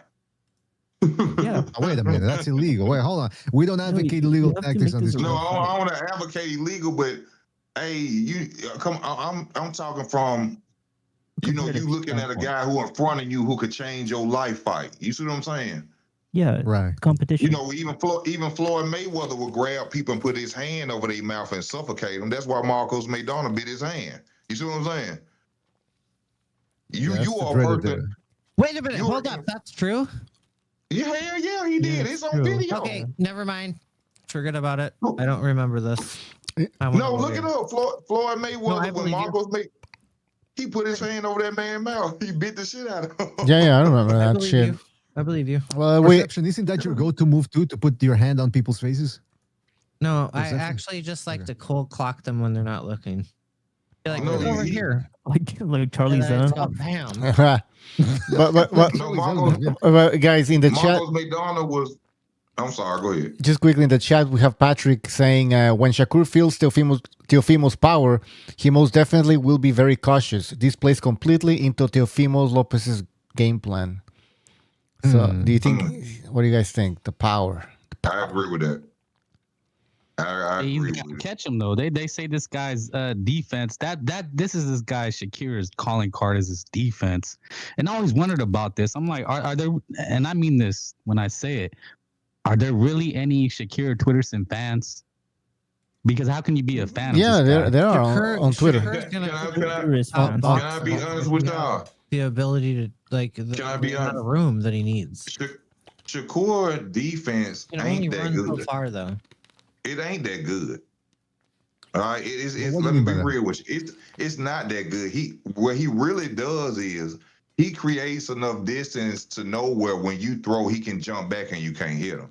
Like Tank said, you never really see Shakur really go back to the Cepeda fight. He was getting hit. Yeah, just Cepeda doesn't have no power. But what power or not? Tio got power. No, but the problem though is Tio's kind of stupid, and he lets himself get hit a lot before he can get into The thing is, though, Tio has way more knockouts than fucking Shakur. I mean, I'll say this about Stevenson's defense. I've seen him against like Joey Gonzalez, Pitufo Diaz, Hartunonian, who's an underrated guy, Cepeda to a certain extent, Valdez. He's very slippery. He can stand in the pocket and make guys miss, but it's kind of hard to qualify his defense by saying overrated or underrated because he does get hit a lot. Maybe it's the hype, right? Maybe he's been overhyped, and maybe that's what we could say it's overrated. But the fact remains that he's still a slippery fish. And like Vessel was saying, Teofimo Lopez is kind of like Easy Work said, he's kind of Roy Jones-esque in the sense that he goes in the ring and figures it out as he goes along with a lot of improvisation. But then when things go wrong, how the fuck can you adapt if you're just improvising? You know what I mean? It's like I've never really seen Teofimo Lopez do a lot of adjusting in the ring. And whereas Shakur Stevenson, he seems to be more sure about what he wants to do and what he can and can't do. Hence why we saw him running around against De Los Santos and Nakatila. So I think that's why I give Shakur Stevenson the edge. But again, that's what I'm worried about. What you guys are saying, that what if he sees that, whoa, Teofimo Lopez is way quicker than I expected, and he's closing the distance quicker than I expect, and then he turns into another De Los Santos fight. Yeah, that would be a nightmare because this is on pay-per-view on top of that. On pay-per-view, that would be horrible. There's actually a good way of winning for Shakur. I'm sorry. He does what he does that's very good, and he does it, and he doesn't fucking falter on it. If Shakur does that, he destroys his career in this fight. If he moved too much, this ain't the fight for that. You need another Cepeda. You need damn near, even if it's technical, you need damn near a whitewash, brutal ass whooping. Because see, people forgot about this thing that used to be out. For an unpredictable motherfucker in 2026 to come out there and just fucking spoil the fucking party. People forgot about this one thing that they used to say. Guy's full persona. Perception. Let it finish, man. Please. Sorry. People forgot about this one thing that used to be talked about back in the day. The championship motherfucking rule. This is where you're supposed to go in there. You're supposed to beat the champion by 10 rounds or put him on his ass maybe 3 times, and you take his belt. Shakur has to go out there and take T.O.'s belt. This is Shakur's step-up fight. This ain't T.O.'s step-up fight. This is where Shakur has to prove himself. I agree. I agree too. Okay, I have a question. I have a question for Easy Work, I guess, then. Okay, go ahead. What if Shakur wins, but you know that he didn't win? What if it's like a robbery or a gift decision? In my opinion, just being a man, period, I couldn't be the type of person where I know a guy beat me and I walk away with his title. You know what I'm saying? I'll give it to him. You know what I'm saying? In front of the camera, in front of everybody. No, this man won. But you were saying if T.O. was robbed, Shakur should give that belt to him. Yeah, because Shakur's clearly the favorite here, bro. It's under Turkey's card. Turkey's a fan of Shakur. So he could be a fan all he want, but if T.O. go out there and do what he's supposed to do, then his plans are ruined. At the end of the day, when it comes to it, we look at Shakur Stevenson a better fighter, but we cannot doubt Teofimo Lopez, man. Well, he damn near like David Benavidez. I never bet against David Benavidez again.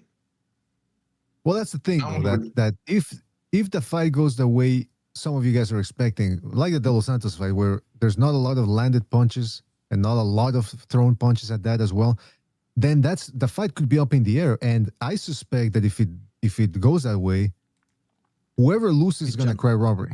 Buko, gentlemen, BDA.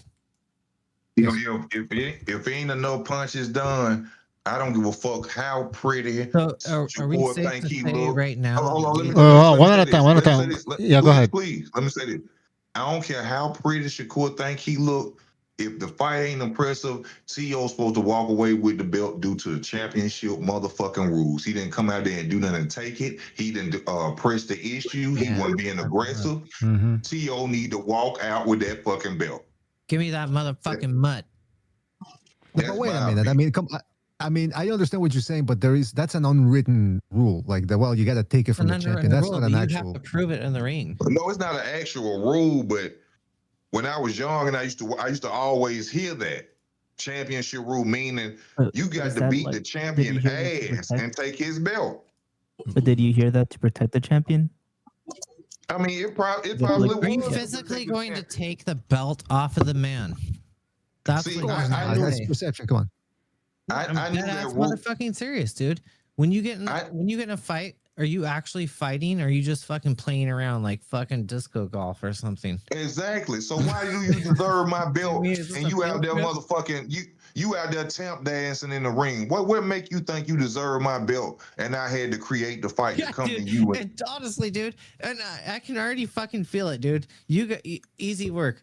You're probably fucking a way better fighter than me. I already know that shit. Don't even fucking worry about that shit.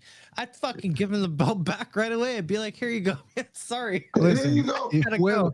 Can I get some Taco Bell? If it's an uneventful fight, the loser is gonna cry robbery. That's the way I see it. The loser's gonna cry robbery and say, I want a rematch.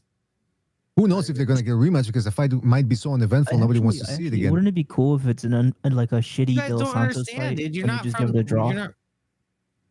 Dude, if you got your ass kicked, dude, would I'm you telling fucking... y'all. No, I'm dead ass motherfucking serious. You have to fucking steal the belt off of them. You literally have to physically rip the fucking belt. Okay, but you know that's not gonna happen. We know what's gonna happen. I mean, why are we talking about this? We know that Shakur's gonna get the benefit of the doubt. Fuck you. If this is a fight, if this is a fight what Teofimo Lopez, what Shakur Stevenson does to De Los Santos, it will destroy his. This is his step into the top echelon of boxing with this fight. If he go out there and he do that bullshit, jumping back and hopping around the ring, you could buy a bootleg from his mama. Because you ain't nobody going to give you nothing. I'll say this, man. I'll say this. This is why it's going to be a great fight, man. I don't know about that, but I'll say this. Listen. I'll say this. All this talk about what we're expecting from Shakur Stevenson. Lomachenko, when he fought Lopez, there was an injury, and he back foot bitched it for the first 6 rounds. And then when he had no choice. He had to go after it, and he was pushing Lopez back. He had a very good guard. He was blocking a lot of the counters, and he was backing the bigger, younger guy up.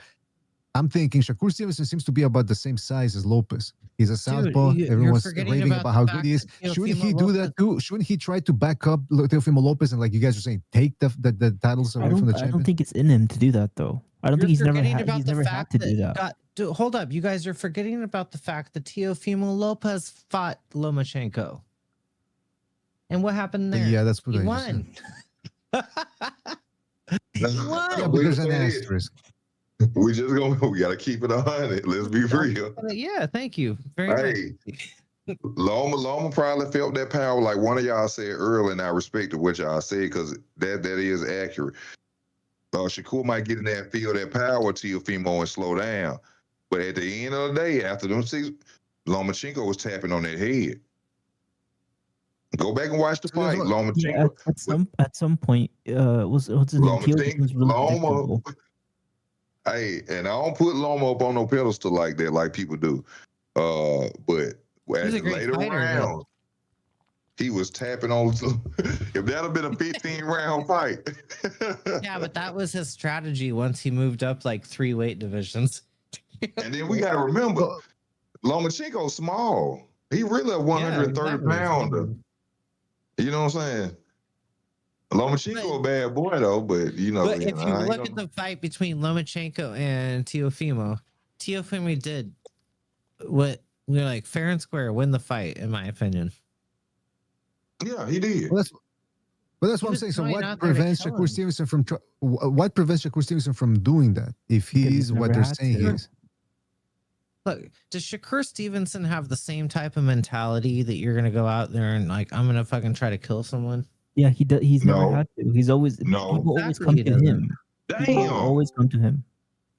Okay, then that brings me to the next one because Stevenson said after the Cepeda fight, "You're not gonna see me fight these type of fights again." I'm telling you, he felt the. I'll tell you what's going on. As the bell sounded, as the final bell sounded, instead of waiting for somebody to put, instead of waiting for somebody to put up the stool, he went to sit on the ropes. Who did? The guy felt the pace. What are you talking about? Yeah, as the final bell rang, he went to sit on the ropes. He didn't even wait until they put the sat stool on a fucking stool. Stevenson. Okay, yeah, you're right.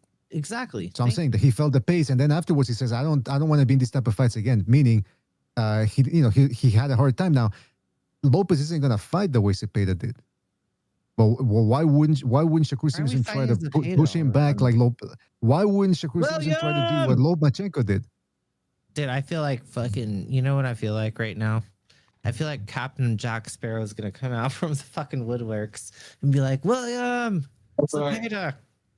I think whoever starts out aggressive wins the fight. Because you can slow down your pace after you done conquered them 3-4 rounds. If you can win 3 rounds straight, they got to come towards you. You can feel if you done got hit in your face too many times or your body too many times. You know you lost a round. So if I can cement them 3, I ain't got to do nothing but fight off the back foot and counterpunch. And both of them are good at that. And so I think the person who comes out and get them first rounds, they're going to come out victorious because they can conserve their energy. They fighting off the back foot. This is the most evenly fucking matched up fucking match that you can have. Hey, but the odds are 3-1, huh? Isn't Teofimo a 3-1 underdog? I don't think it's the most. I think Teofimo Lopez is a 3-1 underdog. So. Yeah, because the bookies know, dude, bro. They're not going with exactly because he actually perception. People in the chat are saying that the salty language has to be kept at a minimum. Please. I'm sorry if I did. I apologize. No, not you. Perception. Only perception. Okay, I won't say the F word anymore. Sorry, and I won't. People either. There's kids listening to the show. Yeah, of course. It's a family show. Have we ever seen Shakur in a dogfight? Like, I mean, have we ever seen him go in down and get somebody out of there? Yeah, but Frank, remember people were saying that the Cepeda show that Shakur was in a dogfight in the Cepeda fight. You just saw him. He's never had to do that. That wasn't a. I know he wasn't, but some people claim that he was. Like, what do you consider a dogfight? He's one of them. A dogfight is when y'all banging like Mexican fighters. Pacquiao, I mean, come on, man. So you hit me, I hit you. That's what you're talking about. That's a dogfight. Pacquiao. That's not skill though. It's not shelling up on the ropes. It's not having an exchange. It's like it's not a dogfight, whatever you want to call it. Like shelling up on the. You were talking about some Rock'em Sock'em type of shit, right? That's not. No, I'm not. So what is a dogfight? You're using an extreme. Yeah, that's what they like to do. They like to use an extreme to prove a point. It's ridiculous. What is a dogfight then? It's as simple as this. It's a close fight. Your coach is saying you got to go get this guy. You're probably down. You need the 11th and 12th. You got to go get it. Right. That happens all the time. And you're okay. Can I speak? Damn, dude, you're like a child. Okay, I got an idea. Calm down. Go out there and headbutt him. Hold on. Fight. He losing. No. That's what I said. When have you ever seen Shakira in a dogfight? That's exactly what I asked. And nobody can say. No, I never seen him. I'm sorry, then. Exactly. So we have to take away points from Shakur because he hasn't been in a close fight. Why are we even talking about this? Because we know this isn't going to be a dogfight. You guys already said that you're expecting this to be another De Los Santos fight, and that's why I'm afraid of that. Lopez and Shakur Stevenson, neither guy is going to want to give away one little punch because they're gonna get into Olympic boxing mode where they're going to be fencing. Neither one wants to get hit once because they know that just one punch is going to win the round. I'm thinking that's how it's going to be, man. Well, if Trying to T.O. win is off stupid, point. he's gonna do that. T.O. has to be the BDA, aggressor. BDA, Yes, you saying they gonna try to win our points, and that's gonna be horrible. That's how you. When have you seen? I mean, what if Teofimo Lopez starts running around the ring? Is Shakur Stevenson gonna press him like Lomachenko did? No, he's not. And look for Teofimo Lopez, if he gets really, really bored, he will try to trap you. That's why he fucking does flips off of the goddamn turnbuckles.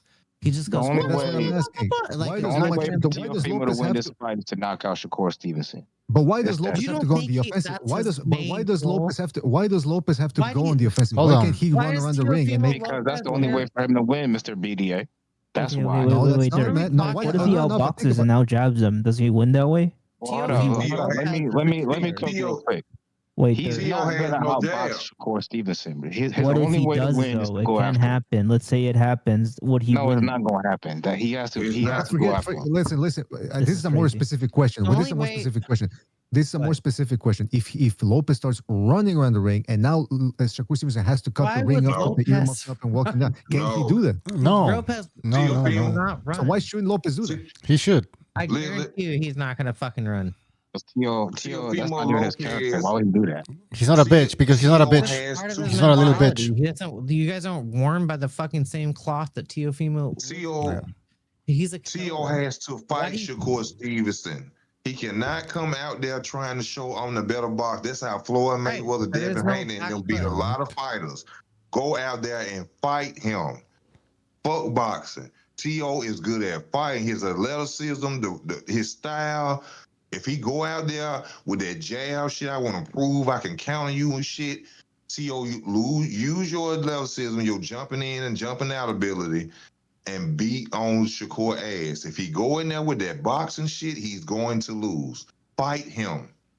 I'm with you. And also, yeah, he has to trap Just him, like Maidana, trap him in the corner Maidana too. Mayweather won. Like sometimes you guys keep saying trap him in the corner, fight him. He doesn't have the style for that. You know who did have the style for that? Zepeda. Zepeda had the style for that. Teofimo does not have the style to beat somebody like Shakur Stevenson. But see, but this would, even though it's not like you said, he doesn't have that style.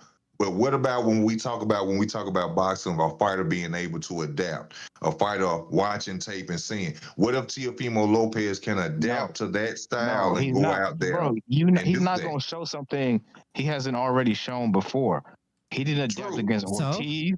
You're gonna be able to stop it? Wait, let me finish. Would I see this magician fucking dancing around in front of my face? That's first of all, that's athleticism and flashiness. That's nothing to do with making adjustments in a boxing ring. It does. And then two, he didn't make any adjustments against what's his name, Sandro Martin, the Spaniard, or Jermaine Ortiz. He's not good being on the front foot.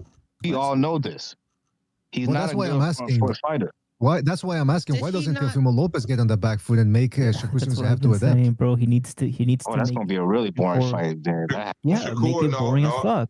So what you're saying is he can outbox him from the southpaw position? Is that what you're saying? If Teofimo go on his back foot, Shakur is gonna beat him up. Well, I mean, but that's the thing, though. Listen, I saw a clip. I feel like Macho Man Randy Savage is just going to. Let me explain this one point. Go back and think about Floyd Mayweather versus Canelo Alvarez. Bigger fighter, stronger fighter. Hold on. Let me speak. Let me finish. When Floyd came out there, if you go and rewatch that fight, when Floyd look at Canelo's face at the beginning of round one. When Floyd came out there and stepped in front of Canelo, look at Canelo's face. He like, what the fuck? I was expecting him to run.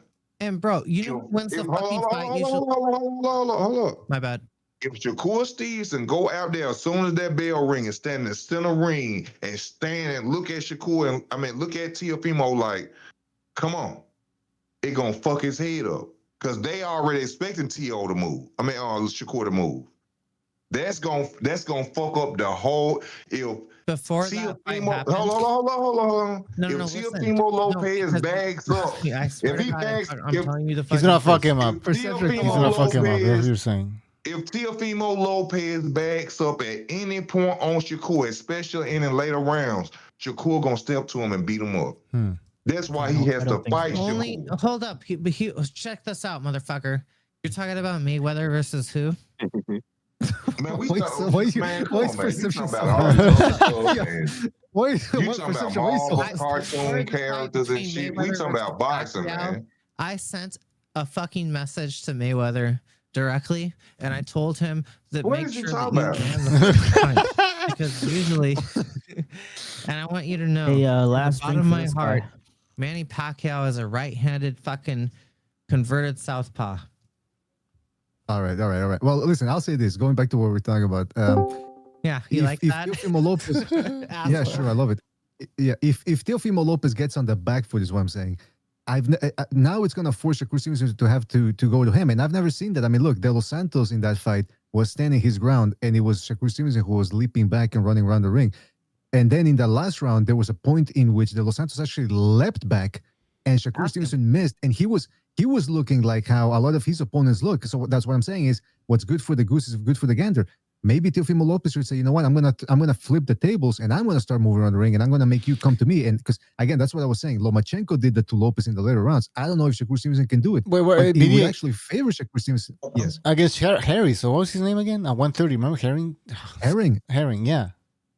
But Jamal Herring wasn't running. He was just standing his ground too, like getting beat up. Okay, he could see the punches coming. Hey, y'all. Shell shock. Yeah. We all know about Shakur Stevenson's hand problem, right? He's gonna have the same problem as everyone. Hold on, man. Let people speak, man. Shakur Stevenson got a YouTube channel. Let me speak. Recently, he posted a video says sparring on it. In that video, Shakur Stevenson hurt his hand. They took it down. That's because, dude, honestly, he's not fucking trying to like knock his opponent out. He like flops his hand around like little floppy. They took the video. Smack you like I'm a cat. They took the video. But unless your intention is to actually knock out your opponent, you are going to get your fucking hand hurt. They took the video down, y'all. So and if y'all gonna bitch y'all. And I just want to say something from the bottom of my heart. All right, perception. Come on, you're taking over the whole thing, man. You talking about cats and shit. We talking about boxing, man. Come on with that bullshit. Come on, man. For real, bro. All right, go ahead. Then you come people all being rude and shit. Go ahead. I'm sorry. We talking about boxing, bro. Just kidding, dude. Here's the thing. I think that basically the reason why Shakur Stevenson's hand is broken is because he doesn't go with any intention. Like, you just flop it around. Like, what does he play, piano? Does he play guitar like me? Am I the only one who gets my wrist hurt and my hand hurt? I mean, I think you're doing something else to hurt your wrist. That's what I play bass guitar too. Honestly, what I really want to do is pour beer under Latin American snakes. What? I don't know what's going on here. What? Just kidding. Back to the Shakur Stevenson wrist thing. If you just hold your fist tightly, wrap it up. All right, somebody else, please. Sorry, man. I gotta shut up. Never mind. Have we talked about the Matias fight? The Dalton? A little Matias bit. Fight? A little bit. Am I the only one thinking that Dalton can pull it off here? Yeah, there's plenty of people saying that, bro. I mean, when it comes to Matias, you don't know what you're gonna get, right? Who has Tio winning? Who has Tio winning this fight? I have Tio winning by knockout. I'm gonna bet on it. I am gonna bet on it. I am gonna bet. It's 3-1, right? So you can make some money. You fucking assholes. You can't hear me. Teofimo win by fucking knockout, motherfuckers. Dude, if I bet $100, the takeover is coming back again. Who's the last guy Tio knocked out? Was it Campos? Whatever that dude was. That dude's name was. Oh, no, it wasn't. Mexican? It wasn't. No, it wasn't. No, I'm talking about. I can't even remember the last time Teofimo Lopez stopped anybody. Well, yeah, it was his first fight at 140. He fought a Mexican. It was his first fight at 140. Campo, whatever his name was, something like that. That's his last knockout. Yeah, I don't think he can knock out Shakur. I don't think he can knock him out. So he won by knockout. Yeah, but you really think he's gonna knock out Shakur? Man, you crazy, man. That's not I think gonna he's happen. gonna knock out Shakur Stevenson because I think Shakur Stevenson's gonna fold under the fucking pressure that Teofimo is about to. What pressure? This guy doesn't. He's not the type of fighter. I wish he was. I wish he fucking beat Shakur because Shakur's fucking boring as fuck. I asked y'all about it. About another fight. What about Andy Cruz and Raymond Mortala? Well, that's actually a 50-50 fight. I don't think a lot of people overrate what's his name, Andy Cruz. I don't think he's that good. I think a lot of people running from 135, they ducking Andy Cruz. I think he'll a real threat. You think so? Well, I know Keyshawn Davis, little punk ass. Right. Yeah, he can make. Well, he moved up in weight. He can make 135. Andy Cruz. Hey, by the way, Keyshawn Davis just said that if he beats Ortiz, well, he's pretty confident he's going to beat Jermaine Ortiz. But he said after Ortiz, I'm moving to 147. I'm thinking, see how these dudes they hide in the lower weights, and then on top of that, the reward is because the welterweight division right now it's the Wild West. There's no one leader. It's wide open. So if anybody actually has a little moxie, they can get all the belts and get that thing that the media loves to say so much. I'm predicting the future, everyone. I have a perception I'm perceiving the future. This Teofimo is what boxing needs to do. King of the 147-pound division because he actually takes on all challenges. They need to make one belt, and they need to weigh boxers and make them fight at a weight class that's at least 20 to 30 pounds near their weight, walking around weight. Exactly. If you're not, just restore the original weight classes. That's it. It's the simplest way. Yeah, fuck off with the fucking dehydrate yourself 20 pounds and then fucking hydrate yourself like 15 pounds. If you walk around at 180, you need to fight at 168. Step on the fucking scale, dude. I'll tell you. Wait, so Keyshawn's moving to 147? Fight at 170. Well, you know what? That's actually the better way to do it because, in long story short, the reason why they switched it from same day weigh to day after was because of that dude that got that. Well, it was what's his name again? The Italian guy. I can't believe I'm forgetting his name. Come on, somebody help me out here. He killed the South Korean guy. No. Man, he lost to Camacho. He lost to Arguello. Mancini, Ray Mancini. I can see his face in my head. I don't remember his name. Boom, Mancini. Boom, Mancini. Mancini, yeah. So that's what. So they said, "Oh, we gotta change it. We gotta change it because of blah blah." But it's actually made things worse. The day after, and then on top of that, they've extended the window from 24 hours to 36. So I'm on Twitter the other day, and I see all this shit. Hold on. It wasn't just the other day. It's been a couple of weeks now. Dan Rayfield now is on Twitter defending Devin Haney, saying there's no such thing as weight bullies. I don't know if he's on the payroll now because ever since he left ESPN. Such bullshit, dude. Though, think about it. No, I mean honestly, you're making a very great point. Why are of we? Of course, I am. Wait. Well, yeah, I know that. I'm just. It's like you sound like you're surprised. Like, whoa, BD is making a good point. I'm surprised. I'm probably preaching to the choir right now. Get him out of here, Bucho. Get him out of here. Get him out. But the thing is like, why are we doing all this fucking bullshit? Just fucking stand on the scale. I don't care if you fucking stand on your hands on the scale. Yeah, this dude is a joke, man. What is this guy? I don't know, man. He fucking up tonight. Yeah, talking about cats and shit. Oh, man. Talking about goddamn grown man shit. You over here talking about colors and cartoon characters. Come on, bro.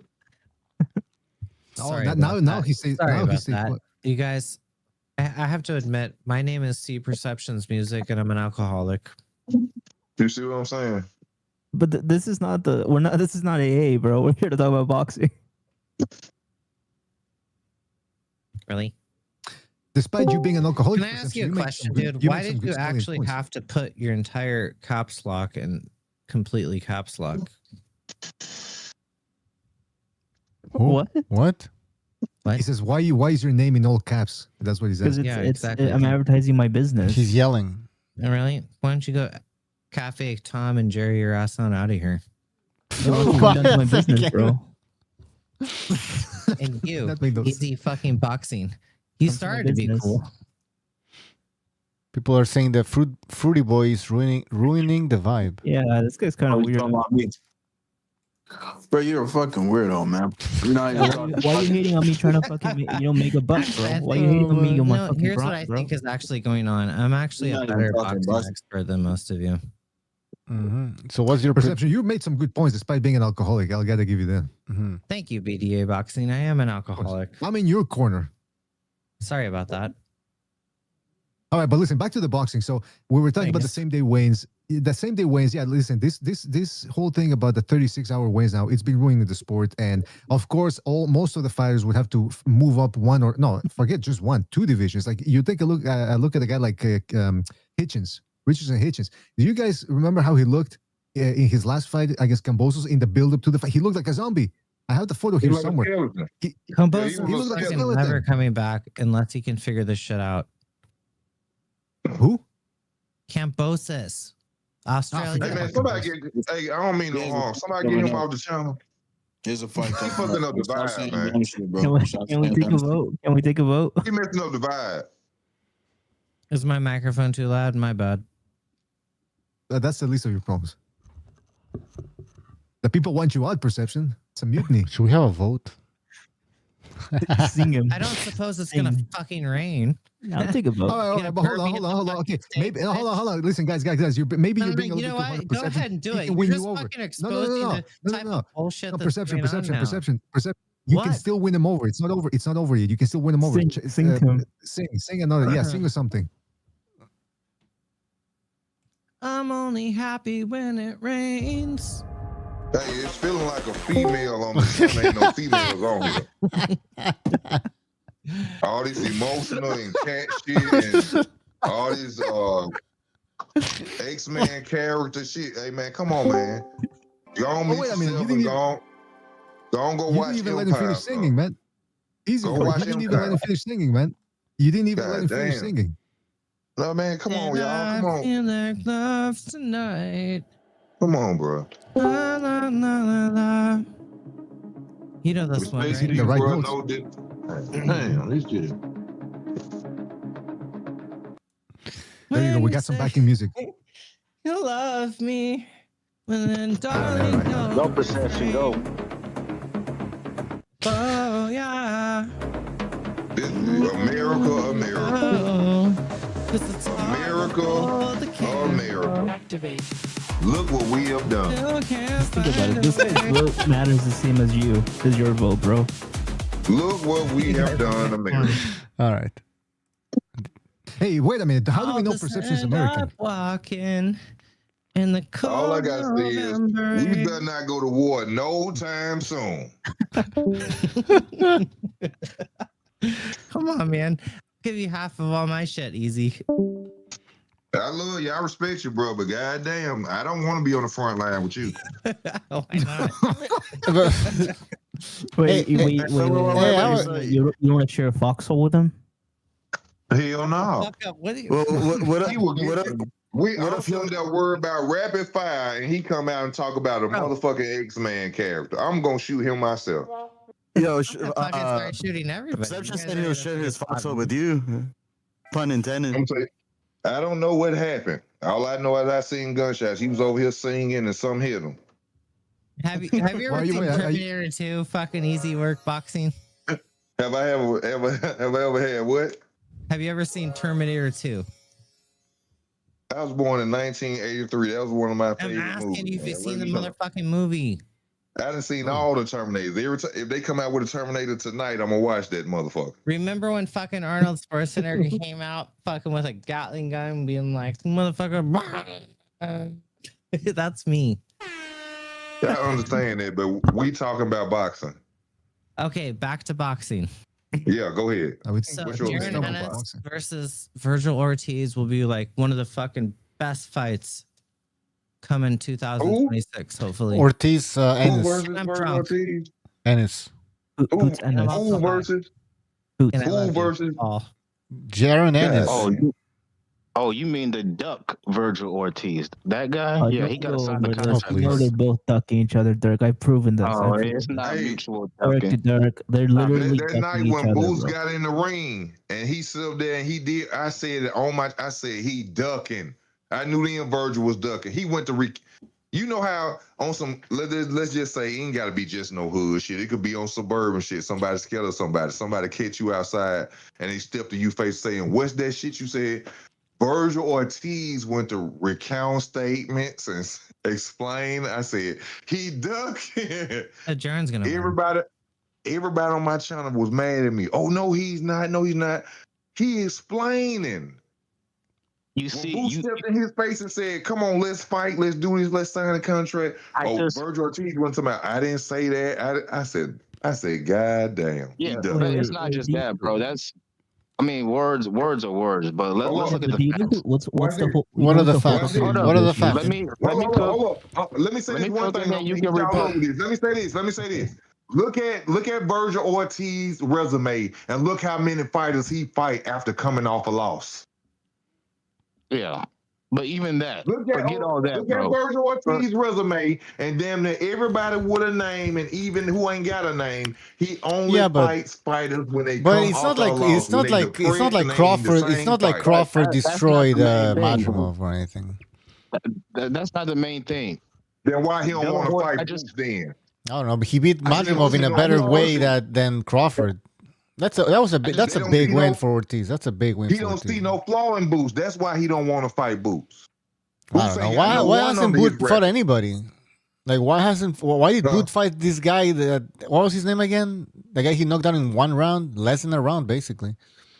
Are you talking about Roman Vanilla? Yeah, talking about Lima. No, that was another one. Lima. The actual restaurant manager. He's talking about Lima. Regardless, he was literally a restaurant manager. Who the fuck was that, man? I mean, all these guys are most of them. But look, De La Hoya just said that he wants a 60-40 split. I just posted it on Discord. He wants a 60-40 split between who? Boots and Virgil. Now, you tell me why Virgil deserves 60-40 over Boots. Does he sell more tickets? No. Has he been a world champion? No. We don't know that. We don't know. No, we do know that. These are numbers that are. He never been a world champion. He ain't never been a world champion. Boots has all this marketing behind him, and he's still in his star. The dude's a gimmick. None of them are stars, to be honest with you, but so you have no claim. Yeah, so neither one has a claim. So then why should it be like, I don't know, man, like say 50-50? I think that's maybe, I don't know. And if anybody would be the A side, hold up, bro, hold up. If anybody would be the A side, Boots has a better argument than Virgil of being the A side. You know what's crazy? When Crawford got overpaid, I didn't hear you at 154. No, this ain't got nothing to do with Crawford. We're talking about Boots and Virgil. It's got a lot to do. At 154, no, he does not. But no, we're talking about overall what you've done in the sport, not just what you've done in a particular weight class. He got him on that, but he's at 154 now. Okay, but the guy that they saying is the Ring Magazine King is Virgil Ortiz. When it comes to 154, he's not the Ring Magazine. He hasn't won anything. He has no belts. Speak up. But no, that's what the Ring Magazine is upholding Virgil Ortiz up to a level that he should not be at. So if we're going to talk about the A side and B side at 154, if they should fight, what Boost did at 147 is 147. Okay, so my point is... Hold on. Virgil Ortiz just beat Madrimov, and he just beat Erickson Lubin at 154. So you mean to tell me Boost could just come and jump in fucking 154 and say, oh, I'm the A side? Hell no. Well, wait, time out. Boots has more experience at 54 than Ortiz does. But he fought less. Yes, he does. Yes, he does. Go look it up. That's okay. That's good. Ron Ennis who been fighting at 147? Yes. He's fought about 9 times at 54. Oh, that's against who though? Exactly, against who? Nobody. Against who? Okay, so nobody like most of his career. He's referring. That don't matter. He's referring to Boots. Hold up, bro. He's referring to Boots' first couple of fights when he started. Wait. How do you confuse 2 or 3 with 8 or 9? What are you talking about? You said a couple. Nigga, do you know math or are you just making shit up in your head? It was not 8 fights, motherfucker. He had like 2 or 3 fights at 54. Wait, in the let beginning of his me career. Google. Let me But Google. who's on the hand? Google. See what it says here. He's had about 8, 9 fights. At least half a dozen. Okay, let's look up. Oh. What's your point? Oh. Didn't he want tune-ups to fight Ortiz when he got more bouts at 54? No. What do you think? It's time to How cook. much of a Oh draw shit! have? I'm gonna be honest. It's time to cook, Boots. We got an angry Quacks It's here. time to cook, Boots. So you mean tell me Boots started out at 154 and then Boots went and dropped down to 147 and then when he fight Karen and don't look good, he say he can't make the weight. Bitch, you knew you couldn't make the weight when you started at 154. You started at 154 and went to 147, and then when you don't look good against a guy that don't nobody know named Karen, all of a sudden you can't make the weight. To be fair, I think he started at 47, if I remember correctly. No, now you mistaken, but you just stated. Which one is it? What do you mean? He's been bouncing between 47 and 54. No. He started at 54. He went to 40. He's been bouncing around. Think about this. What did he fight at the amateurs? That's a good question. I don't know. 40. He fought at 40. Why are we talking about? I think he was a 50 pounder. Why are we talking about the amateurs? No, because he was fighting guys. Think about this. He came out of his child body and dropped weight into his adult body. He started at 147, by the way. He started. You see? Why are we talking about his amateur weight? He fought Gary, Antoine Russell, and Hitchens at 40 in the amateurs. I'm pretty sure. And Gary Antoine Russell is at 140 and he at 154 now. Why are we talking about amateur weight? I don't know, because this nigga Mug just bringing up bullshit that doesn't matter. I didn't bring up amateur. What the fuck are you, deaf? Like, I didn't bring that shit up. We just bringing up irrelevant shit. You got the comprehension of a fucking elementary kid. What? I never brought that up. Never. We're talking about this nigga Virgil ducking. We're not. Don't touch. They're both ducking. They're both ducking. They're both ducking each other. Everybody shut the fuck up for a second. I mean, hold up. There's too many of y'all niggas talking, bro. It's one at a time. The reason he's ducking. Look at the Boots fan getting all triggered about facts. Isn't that crazy? Boots fought 7 times at 154. We all know forms of ducking. Dude, I'm trying to explain this to them. They don't. I just literally just looked it up right now. Please let Easy Work, please. Okay, now. Yo, thank you. Yo, best to explain to him. Yeah, I can go fight by fight. I have his whole career. All right, go ahead. Me, bro. Yeah, one at a time, thanks. Any day now, nigga. I'm a librarian, and I'm also. Tell us. Come on now. You act like I'm talking to my girlfriend. I'm a 2 years later. What? Y'all hear them crickets? Go ahead. You have the floor. Come on, man. Well, somebody wants to say something about his career. All right, go. All right, go. I'll go. Wait, who's supposed to go? Am I supposed to go? I thought you were. Yeah. supposed to go. You said you're gonna read his record off. Yeah. Oh, anyway, he started at 147 against Cody Merdul. Then after that, he fought at 147 again against Luis Ramos. Then he fought at 140 against Deshaun DeBose. Then at 147 again against Trevor Tegay, yes. Then he fought against Matt Murphy at 147, and then Eddie Diaz at 147, and then 47 again at Chris Alexander. This is stupid, dude. Who's the best at 147? Where's the 154? Go on to 154. Okay, then wait. This is where it starts. 154. Elvin Perez, 154. Eduardo Flores, what fight this was? 18th fight, 17th fight, 20th fight. What fight was it that he fought at 154? How many fights in? If you would shut the fuck up and listen to how he's listing it, you would realize he's doing this numerically. Yeah, you're not gonna confuse me with a bunch of fucking numbers, dude. All right, guys. To do it numerically. There's no need to do it numerically. All right, he said at 154. Oh, this is getting crazy. Why should we listen to 147 when we want to hear the 154 fight? You just slow. Okay, anyway, it's the 9th fight. It's his 9th fight in, where he fought Elvin Perez at 154. Okay, thank you. That's what we're looking for. But you could have figured that out just being quiet and counting. How the fuck we gonna count if we're not gonna motherfucker. How we gonna count and we ain't looking at the page that he looking at? How we gonna count? Oh my! That's what I was fucking saying, dude. You do it in your Get head. to the fucking point with this bullshit, dude.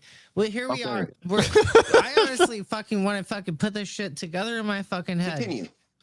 Why are we All getting right, rid bro. of the No, we're getting off topic. Hold Why on. are we Look. getting no? Here, I'm gonna just paste the fucking link. Abraham so you Lincoln, can we're look getting at rid it. of No. Every time Derpy gets proven wrong, he wants to change the subject. He fought 7 times at 154. He fought 7 times Nobody's at doubting. 154. I knew he fought at 54 before, but that doesn't really Okay, matter. but did you know that it was 7 times? It does matter. It does matter. No, it does not It does matter. matter, Dirk. No, it doesn't. matters because because the point is, every time he go fight Karen and he don't look good, he say he can't make the weight no more. Bro, it's not you about was that. fighting at 154 and came back to 147. Easy. So list him how many fights The he had fight- at 54, please. The fight is on the He had table 7 right fights at now. 154. Hold up. The fight is on the table right now. At this point, they both at 54. So none of that old shit matters anymore. The fight's available right now. Why? No, basis of the fucking and Team argument. Virgo. I'm trying to prove a point. Hey, Like, his whole career's fucked up and stupid. Can You you don't understand? explain you why it's stupid. Listen to my point of view on this. My point of view is. You done heard your Okay, point of Dude, if view you already. listen to fucking Easy fucking say something. Listen to what I'm You can't saying. just fucking He say made it. stupid. Stupid. Okay, is he an ad started at hominem attack. Go fucking 147. ahead, He Easy switched up Boxing. and went to 154. God damn it. Then he continued his career at 147. But every time he has a tough fight, then it's a problem of him making 147. I mean, It's he's almost. bullshit. It makes perfect It's sense when you bullshit. consider when you've been at a weight for 10 years. Yeah, eventually it's gonna be hard for you to make weight. That's Virgil Ortiz damn bullshit. near died. Virgil Ortiz almost died making 147. Bert, that ain't got nothing. I'll Come tell on, you bro. one thing. I'm Don't not do that. fucking dead. Don't do that. Don't do that. Virgil Ortiz ain't dying. Ain't got nothing to do with no damn making no 147. The weight class, and you're talking Come on. about Oh, my God. physiological problem too, right? He couldn't cut weight well. You're right. It almost killed his ass. So think about that. He went up. No, and the reason why they're cutting down to 147 is because that's the money division. So of course Do y'all remember Virgil Ortiz was a 140 pounder? At that time, there was the money division. You had Earl Easy Spence. Boxing. I hope had you don't Terrence fucking Crawford. hate me for this. Hey, shut up, dude. You had Terrence Crawford. You had Earl Spence. You had Sean Porter. All right, let Dirk go in, man, because everybody's perception. Come on. Can we get this queer off the Come on, Dirk. Let's go on. All right, man. Yeah, Derpy. Tell your boyfriend to calm down. Like, bro, we had You guys can't do that. Shut up. Yeah, man, we ain't trying to take to that level, bro. But come on, you know what I'm saying? God damn. Easy Boxing. You don't know me. I'm crazy like All right, that. perception. Let Dirk just say something. Come on, I'm gonna have to mute people. I'm gonna have to mute people. All right, man. Y'all can go make out later, bro. Dirk, go ahead. Chill out. Dirk, go ahead. Wow. Look. What is you that had supposed to mean? Hold up. Can we? Come on, man. Come on, let him talk. I'm gonna mute a guy. Go ahead, Dirk. Look, bro, of course Virgil Ortiz and Boots were cutting down to 147. That was the money division. So yes. Why you bringing anybody Bud? there though? What Bud got to do with this? Because like Bud is the part of the reason why it was the money division. All the big names were at 147. What Bud got to I do just with told you, motherfucker. Like, can you hear? Why, boy? For You what, have a though? comprehensive- You You using understand- Bud to advocate that shit. You have a comprehension English, motherfucker. No, he's actually right. I agree with Easy Word What Boxing. Bud got to do with this? You make it seem like Crawford was a pay-per-view star at the time. Yeah, he wasn't. Crawford only lost money, bro. It was a Crawford era. I heard he was called the Crawford And era. you know what y'all saying? That's the Crawford glory of didn't make Crawford. money to Canelo, bro. He wasn't Did I only name. He wasn't Did a I only boxing name one superstar. person? And he went out Did and I he only conquered name- the best that was out there. You've been talking this whole time. He couldn't be. He beat. All right. Let Dirk go in as well. Yeah. Did I only name one person? I literally named like 5 different people, but you thought Bud because that's your little boyfriend, I guess. I don't know what it is. You heard the name Bud and you got triggered.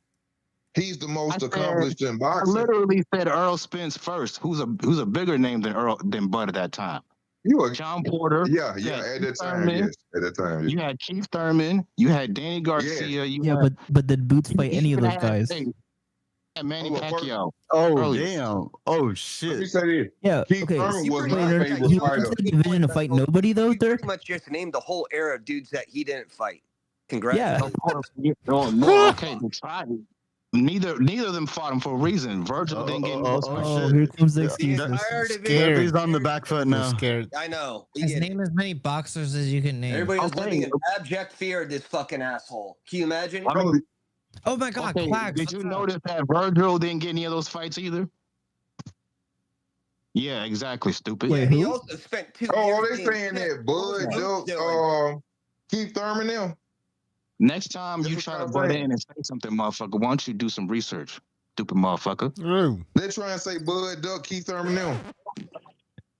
Bro, they all didn't want to fight with him. Duck Keith Thurman. Man, Bud is scared to hear. Keith Thurman, my favorite fighter. Keith Thurman, my favorite fighter. When Bud made the 147, Keith Thurman said the WBO belt ain't real. Well, Keith Thurman wasn't fighting anybody by the time Bud got to 147. Keith Thurman duck. Well, Keith Thurman, like, think about this. Like, his best fight was probably the Sean Porter fight. If you look at the PBC, that was probably the best fight the PBC made. And think about how quick they did that. They turned that over rather quickly. They gave that to the public really quick. But for after free. He did that. It was almost like Shakur. It's like I had one real fight, not doing that shit again. Keith Thurman went on a fucking sabbatical for years. Fought once a year. Yes. Keith Thurman would brought. I stopped. You watching guys know what the boxing. fuck it is, man. I started watching Keith Thurman until I seen Keith Thurman finna fight Paulo Malignaggi when he was sitting at the press conference. He said, "Don't duck me, son." That's when I started watching Can you please boxing. shut your fucking stupid ass black ass? Now, can you shut your goddamn mouth? What the fuck is going on, guys? You guys You remember remember talking about Bobby going Dog? on? Do you remember what happened when Keith Thurman got the Terrence Crawford was with it the went Bob from Arum. I'll fight anybody to Terrence then he Crawford turned. Remember was he with turned Bob into Arum. like the Everybody shut Perception. Hold on. Okay, guys. Yes, he did. Because he wanted to fight Errol Spence. Hey, Jesus Christ. This is not the Barbie channel. You need to go to the Barbie makeup. Guys, you need to shut the fuck up. Everybody shut up. Please. Don't make me angry here. All right. If somebody's talking, please let them speak. You know, you can speak up. It's cutting. Hang on, Bucho. The Sprite has me muted, so I can't tell. Oh, okay. Perception. You need to unmute Quacks, because then it's not gonna work. I can hear all of you talking. Can you hear Quacks? I can too. Yes, I can hear Quacks. Okay. Well, wait a minute. Hold up, Quacks. Are you there? Dude, this guy's computer illiterate. He doesn't know how to You had him muted, man. You had him muted. I can tell you had him muted because you were talking at the same time. Like you had him muted. Anyways, now you unmuted him. Talking at the same time. Wait, that's funny. They muted each other. I think so. I don't know. Talking while everybody talking. Probably. All right. Anyway, let's go back to boxing. Yeah, let's get back to boxing. I'm gonna shut up. All right, let's get Chief in here. Chief, go ahead. Chief, let's get some real boxing knowledge. Can you say something? So if we want to actually talk about the era, Keith Thurman was the first one on the scene. He wins 2 belts, he disappears forever, and he never really fights anybody after Sean Porter. That's case in point, factually how the whole thing happened. He didn't fight Bud, he didn't fight Spence, he avoided Spence. Spence would call him out in public interviews. And how'd that go for him? Exactly. So let me see. He lost. He lost. Exactly. He just said he didn't fight nobody but Sean Porter.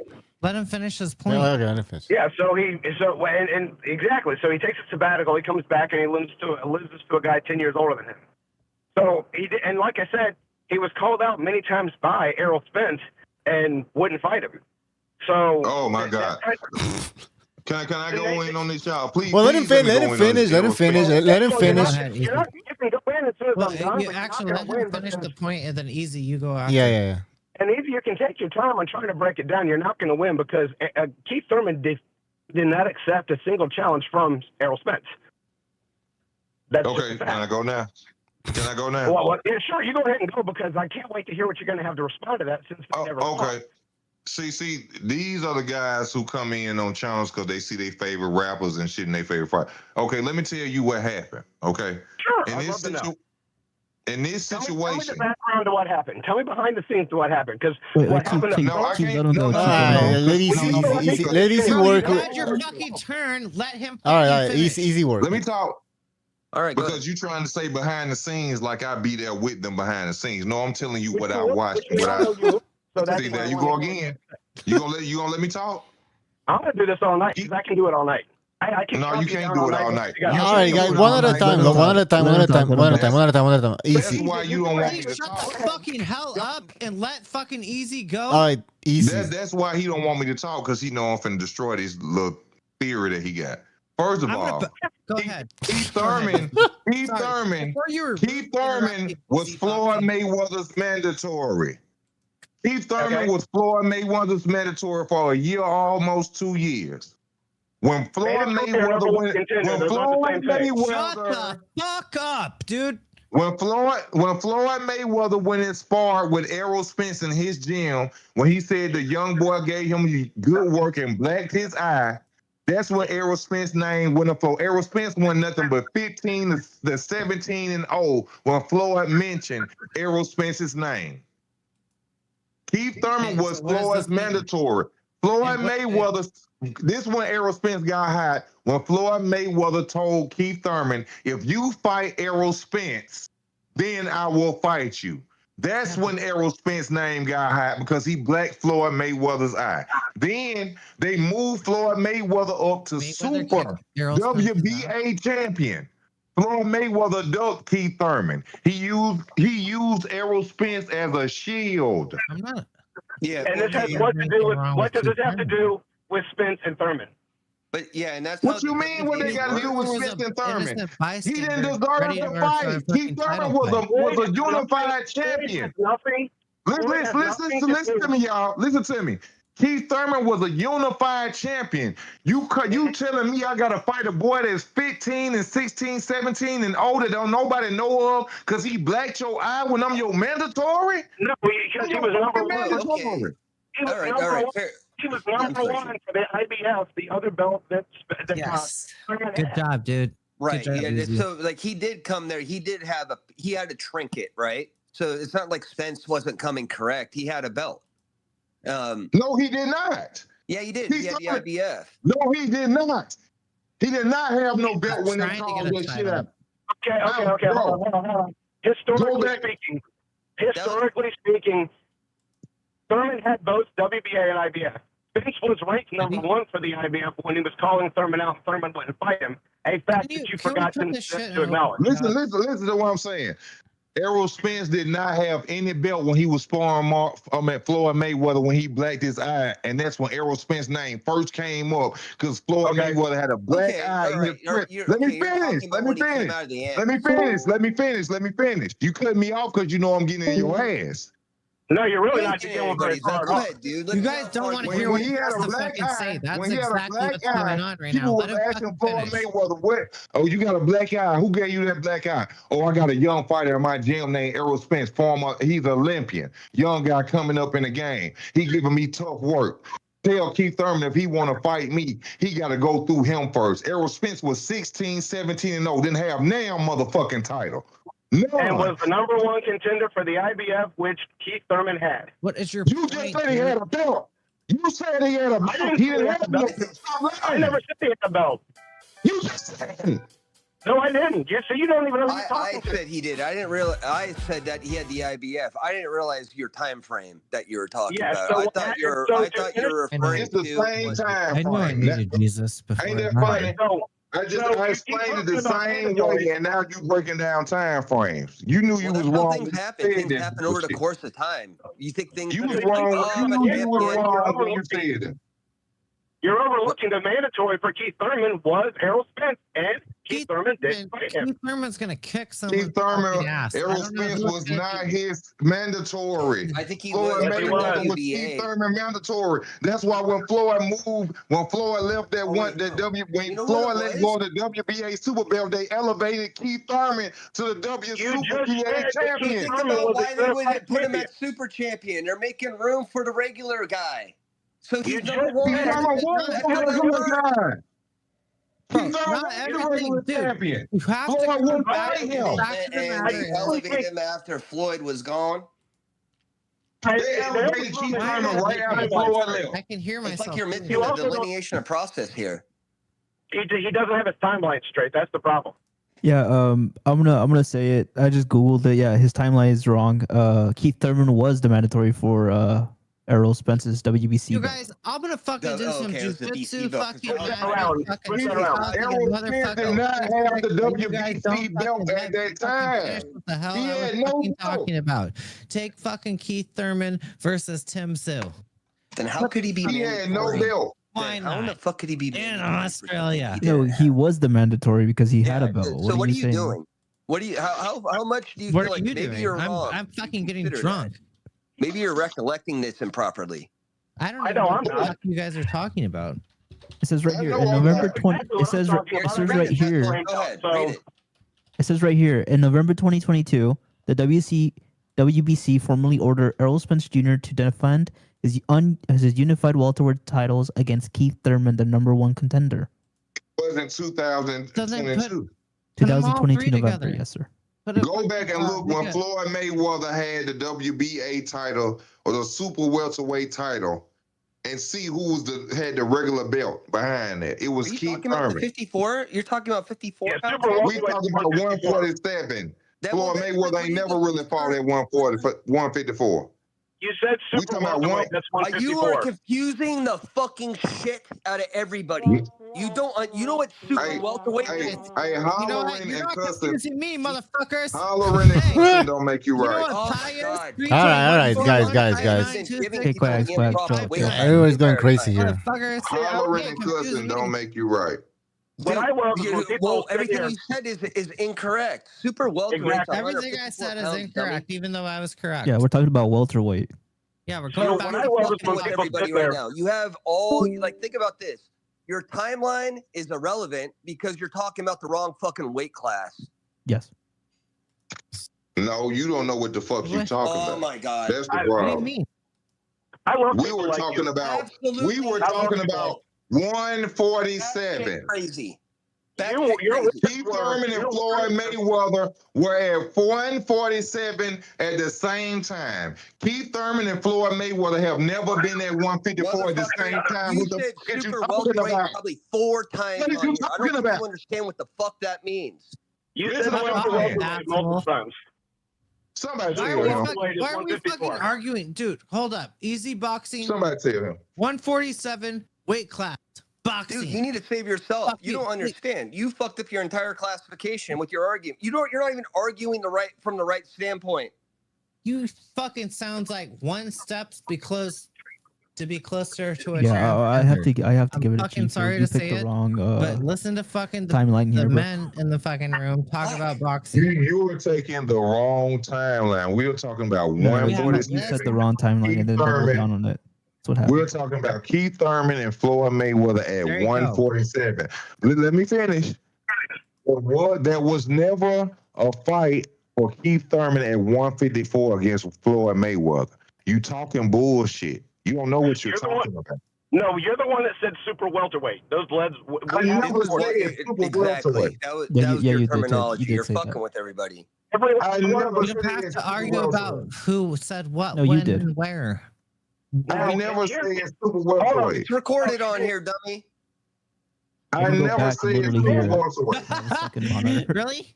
Okay, so everybody watching, did I say super welterweight? Hold on, guys. Get on the street, gonna be a big man someday. You got blood on your face. Come on, man. We gotta get people like this on the channel. We talking about serious. All right. What's going on here? All right, perception. All right, enough singing. Bitch, I want to get when we get a second.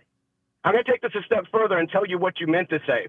You meant to say WBA super champion, but you put super welterweight in there, and you literally said that. We all heard you. Okay. If you want to use that one your point of view, even though you know what I'm talking about, then use that. But you know I'm talking about 147. You screwed up, and I'm You're using that because you know when you say super welterweight, you're throwing off the timeline.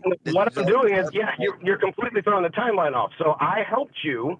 Because Floyd was the WBA super middleweight champ, super welterweight champ at one point in time.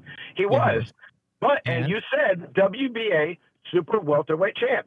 So that threw the timeline off because you used a factual thing that happened in his career. And let me ask you this. So was Floyd the WBA super welterweight champ at 147? He was the WBA super welterweight champion and the super WBA champ at 47. He's not No, the super. answer the question, yes or no. Was Floyd Mayweather the WBA super welterweight champion at 147? Yes or no? No, because super welterweight is 154 pounds. I'm not talking to you no more. I'm not even debating with you. You don't know what the fuck you talking about. Floyd Mayweather's fucking main career is about holding the WBC. Let me ask you. You don't know what you're talking about. Let me ask I you know this what the question. fuck I'm talking about. What weight class? Now, I made a mistake and said super welterweight, but you don't know what you're talking about. You just did it again. You said was Floyd Mayweather the super welterweight champion at 147? That is a physically impossible question to say yes to because super welterweight is 154. So he can't be the super welterweight champion. And are you listening? Calm down. What was Floyd Mayweather's I said that I made a mistake and said 154. But we were talking about. Hold on, shut the fuck up and let folks talk, man. I said at 147, he was the welterweight You don't champion. have to interrupt him. The WBA super welterweight champion.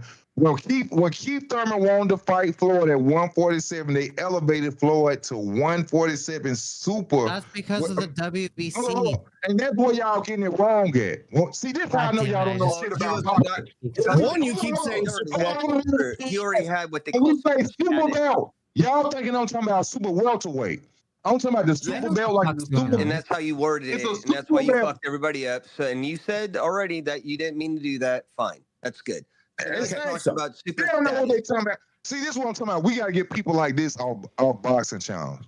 They don't know what the fuck they be talking about. He knows. Why are we talking about who's paying who, what, where, when, and how? Can't you just fucking give me you a had everybody thinking about like you said it like 4 times. You said welterweight. I said super welterweight because champion. The title. Like, what the fuck? Listen to what I'm saying. The title is called the WBA. You're talking about you carrying it off again. One at a time. Guys, this is getting too much. Too crazy. It's like I'm on the phone. It's like I'm talking to females, bro. Too crazy here. Okay, so what he's trying to say is that he was the super champion at welterweight. Super champion. Yes. Yeah, and Keith Thurman was the. Had that before he fought Keith Thurman because Keith Thurman didn't duck anybody before that. They gave him super status long before that. No, they did not. Did not duck no, I don't remember that. I actually remember after the in between. Well, anytime when Keith was coming for him, that's when they elevated Floyd.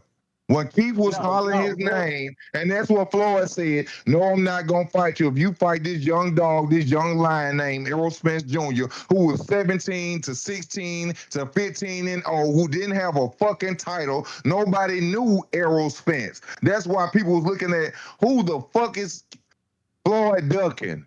That actually sounds like sarcastic because everybody watched. It's a bunch of propaganda, dude. That's and he was the hottest prospect at the time. He was the hottest prospect coming up at that time. People knew who he was. No, he was not.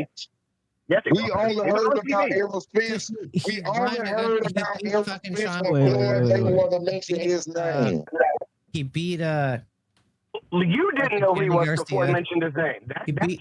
Okay, at 17 and 0, who he beat? Name him. Who Errol Spence beat at 17 and 0? Name him then.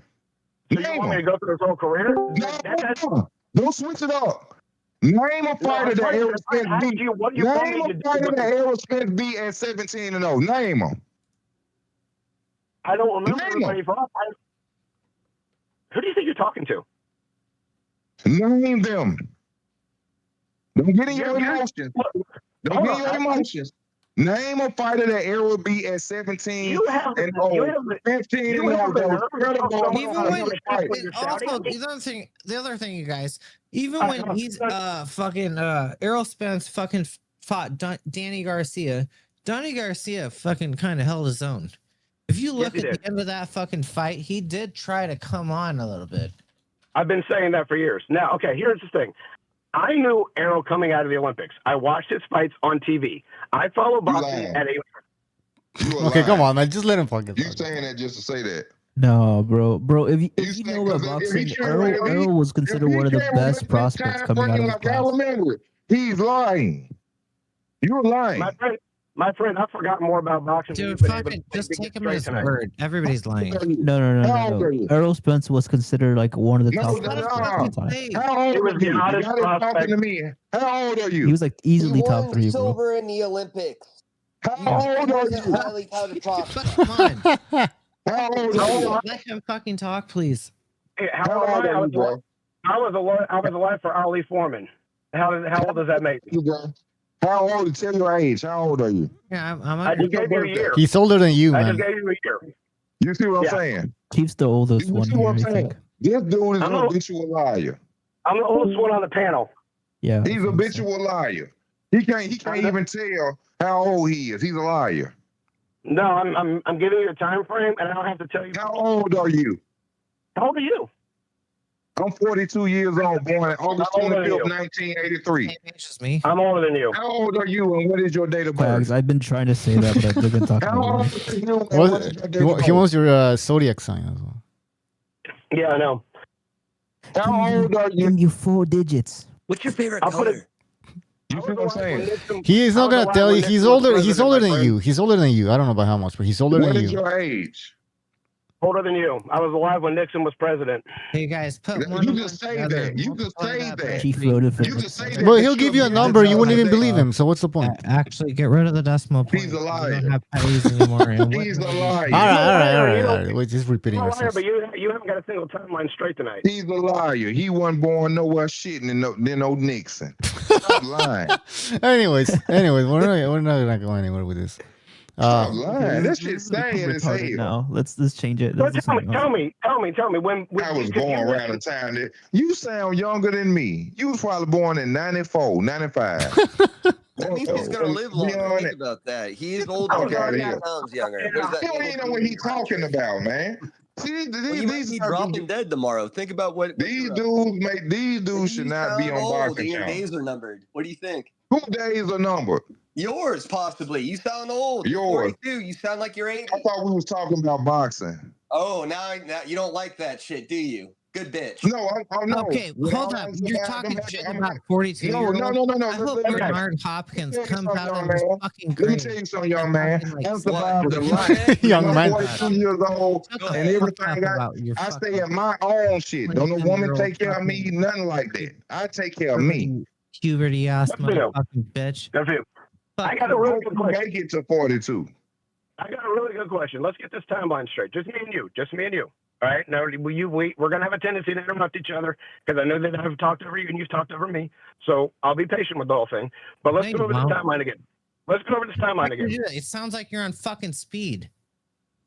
Me? I talk fast. Lord, this shit here right here. This. No, go ahead, Buka. No, I want to know. No, let me in on a fucking fight. I'm ready for a fight. Go ahead, Bucho.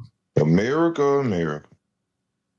So, after the whole Floyd whatever situation, which had nothing to do with Errol calling out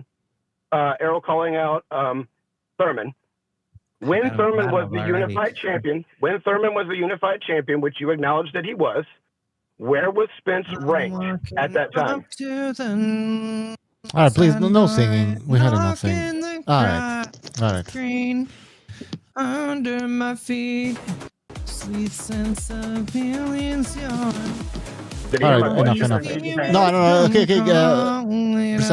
Perception, please. Under my feet, yeah. What? All right. Chief, go ahead. All right, guys. You know what? We should end the show. It's getting out of control here. Getting out of control. Seriously, guys. If people are saying mute that guy. Wait, who are we muting? The perception, because he kept on saying. People are saying he's getting weird. People are laughing. Anyways, I think we stayed on this topic for a long time now. So, well, if you tempt me a little bit, I know that I can come back. What? Back. All right. That's not Saddle Chief. That's again. Boxing Queen. Okay. I don't know. People are. And thank you very much for allowing me to say that stuff, everyone. Yeah, but anyway, I want to make it clear that Chief was right and the other guy got his timeline wrong. That is just 100% true. We already know that. All right. Yeah. One thing I don't get wrong. What he was one thing I don't get wrong referencing. is timelines. Sorry. So one thing I don't get wrong is timelines. I got the belt because wrong. no, but what you're referencing happened at like how AMAC just typed it out. Let me see. It happened at 147, not 154. I was not wrong. When I said super, y'all took it into super welterweight. I meant super title. No, that's what you said, brother. Super title. That super belt, yeah. Super title. We understand what you said, but what is your point with that anyway? Context Then? of how quick things were going. You said super welterweight probably like 4 times, and it was confusing as shit. I'm more like, what the hell is? I mean, yeah, he made a mistake and he said it multiple times, I guess. So it got confusing, I guess, at some point. But what was his point anyway? His point's wrong. It's the same thing. Especially since Floyd was at the same time the WBA super champion at 147 and 154 at that time. Yeah. So with you dropping these accidental words all over the place, it was throwing timelines off. And that's what we were correcting you about. And you apparently don't realize that. No, it's nothing to realize because Keith Thurman was never at 147 when Floyd was the 154-pound super belt champion at 154. It threw you off. It didn't throw me off. Yeah, but he doesn't fucking easy work boxing. He doesn't know again. the fucking timeline of history. Lord have mercy. That period of time, Floyd Mayweather was still trying. More than once. I understand your pride in play, but you don't know the timeline. What is this point anyway? What is your point? No, you don't. To be honest, I'm not even know what the hell the point is. Keith Thurman and Floyd Mayweather have never been in the same division at 154. What are you talking about? They were in the same division at 147. Floyd fought at 54 a few times. Together. There's no switching over 2 times. Floyd fought at 54 a few times. What you're talking about? 3 times. Okay,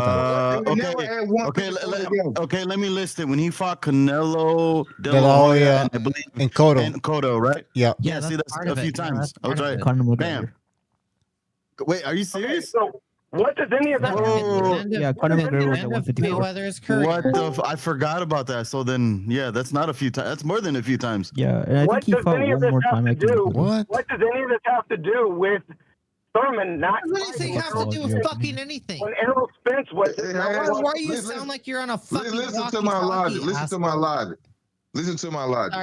Sorry, fuck it. Y'all are saying that I'm wrong, and I said the wrong time in the era. Come back here. Floyd listen. Perception, please. Y'all need to put him all. Floyd Mayweather and Keith Thurman were never at the same super welterweight at 154 together. So there's no difference in no time frame. Y'all know what the fuck you talking about. Oh, I know what you're talking about. Essentially, at the end of Floyd Mayweather's career. Wait. So you're saying Floyd and Keith Thurman were never at 154 at the same time? No, listen. No. Yeah, no. Here's the thing. Wait, no, they weren't. Okay, so that's your point, though, right? Yeah. So how could they be feuding at 154 when they were never at 154 together? They were only at 147 together. Yeah. That's my view. Is anybody saying something that's different? Okay, that's fine. But you do understand. You said super welterweight. Floyd in his career pretty much still being super welterweight. I didn't say super welterweight. I said, listen to what I say. Listen. You talking and you're not listening. You're talking and you are not listening. You're talking and you are not. All right, hold on, guys. 4 times. Listen. If you listen to what I'm saying, I said Floyd had. I understand you didn't mean that, and I'm giving you the benefit of the doubt, but you're doubling down on this shit. Listen, it's crazy. Listen, I said Floyd had the super welterweight belt. I didn't say belt. I said, but Floyd had the WBC then, right?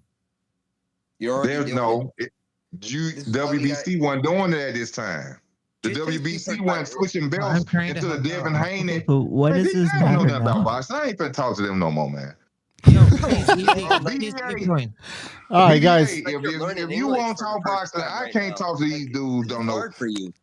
I can't argue with dudes talking about cats and X-Men. All right, perception. God damn it. Calm down. Super fucking I don't know. I just haven't muted WBA. What the fuck? It's better that way. It's quieter. Perception. People have you muted, man. Come on. Yeah, Butcher, I just found out that Floyd and Thurman were in the same division at 54 in 2012. I just fact checked. What? Wait. Repeat that. That's a lie.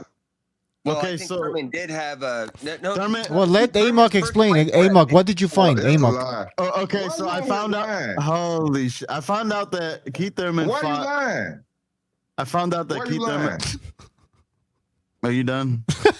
Why are you lying? Amok, repeat. Please, let Amok repeat what he said. I honestly hope Keith Perception, Thurman comes please. back with another Okay, I'm gonna have to fucking mute you. knockout. All right, go ahead. Okay. So May. Oh, Put the article we see this. Amok, Put the article where you reading. allow Amok to tell us his findings. Here, go ahead, Amok. I'm just gonna post a picture. I'll No, just post no, don't post the picture. Post the article that you're reading from. Okay, May. You said you just saw an article that said that. Post it. We don't want no picture. Not the picture. Post the article that said that they were at 154 together. It's not an article. It's on the record. Yeah, you can check lying. Wikipedia. Like you can check Wikipedia if you want. He's a habitual liar. I think I should send you a coloring book, man. He know I know he lying. Are you done? Yeah, come on, post it. Okay, so May 5th, 2012, Keith Thurman fought Brandon Hoskins, right? Who the hell is that? Okay. 2012, May 5th, Floyd fought Miguel Cotto. Boom. Yeah, but that's actually people who know. What they got to do with Keith Thurman? That means they were in the same weight division. No, wait, hold up. In the same year. Both fights happened at No, 154. The same day, the same fucking day. Yeah. I'm done. I'm gonna fucking find the shit out. You got it. You right. Okay, May You got your 12th. ass, bro. May 12th, Yeah. fucking 2000 and. You right. What? Keep going, please. Now what? I don't know what's going on. You I don't keep know. going. Actually, he actually did accept it, but yeah, Like Nick get is right. lost in the middle of fucking May 12th. You know what? This was a great. You know what I really want is fucking Everybody learns. May 5th. Oh, I mean, that was hard to find though, like that. Oh my God. Oh, all that for nothing. All that for nothing. Let me tell you something that you don't know about me. My name We don't is care. Timothy. We don't care. We talking about And boxing. I'm stronger than it looks like. We don't see you. All We right. talking about boxing. Like Yeah. beginning, you're talking. To And me, I can right? do You it should just so mute that me. lasts 1,000 years. Ready? Tell me when. Are you adding music to this? Wands with the words that are smoking, they will elevator. not release. My friends will elude you like snipers in Greece. With this, I prey upon our existence. Why still we raised from death and get pissed? I believe in the humans. Is bro like? The omens I will don't even last. wanna Perseverance and prudence. The omens will last. With this, that I prey upon our existence. Thrice we shoot. Raise with death and get pissed. I think I'm about to go. Yeah, okay, guys, we're gonna end the show. It's This is the hard part. I think at this point, it's not. There's not much show. all right, guys. I gotta go. It's Sean should sleep. I agree. Oh yeah, thanks for joining the show. We'll see you next time. All right. The fuck was that all about? Well, yeah, interesting show, guys. I thank you for being on the show here, listening. Everybody who super chatted, everybody who hit the like button. It really helps us out. I want to thank you, and we'll see you next time. Take care. Have a good night. Let's put some music here. What do we have here? Some classical music.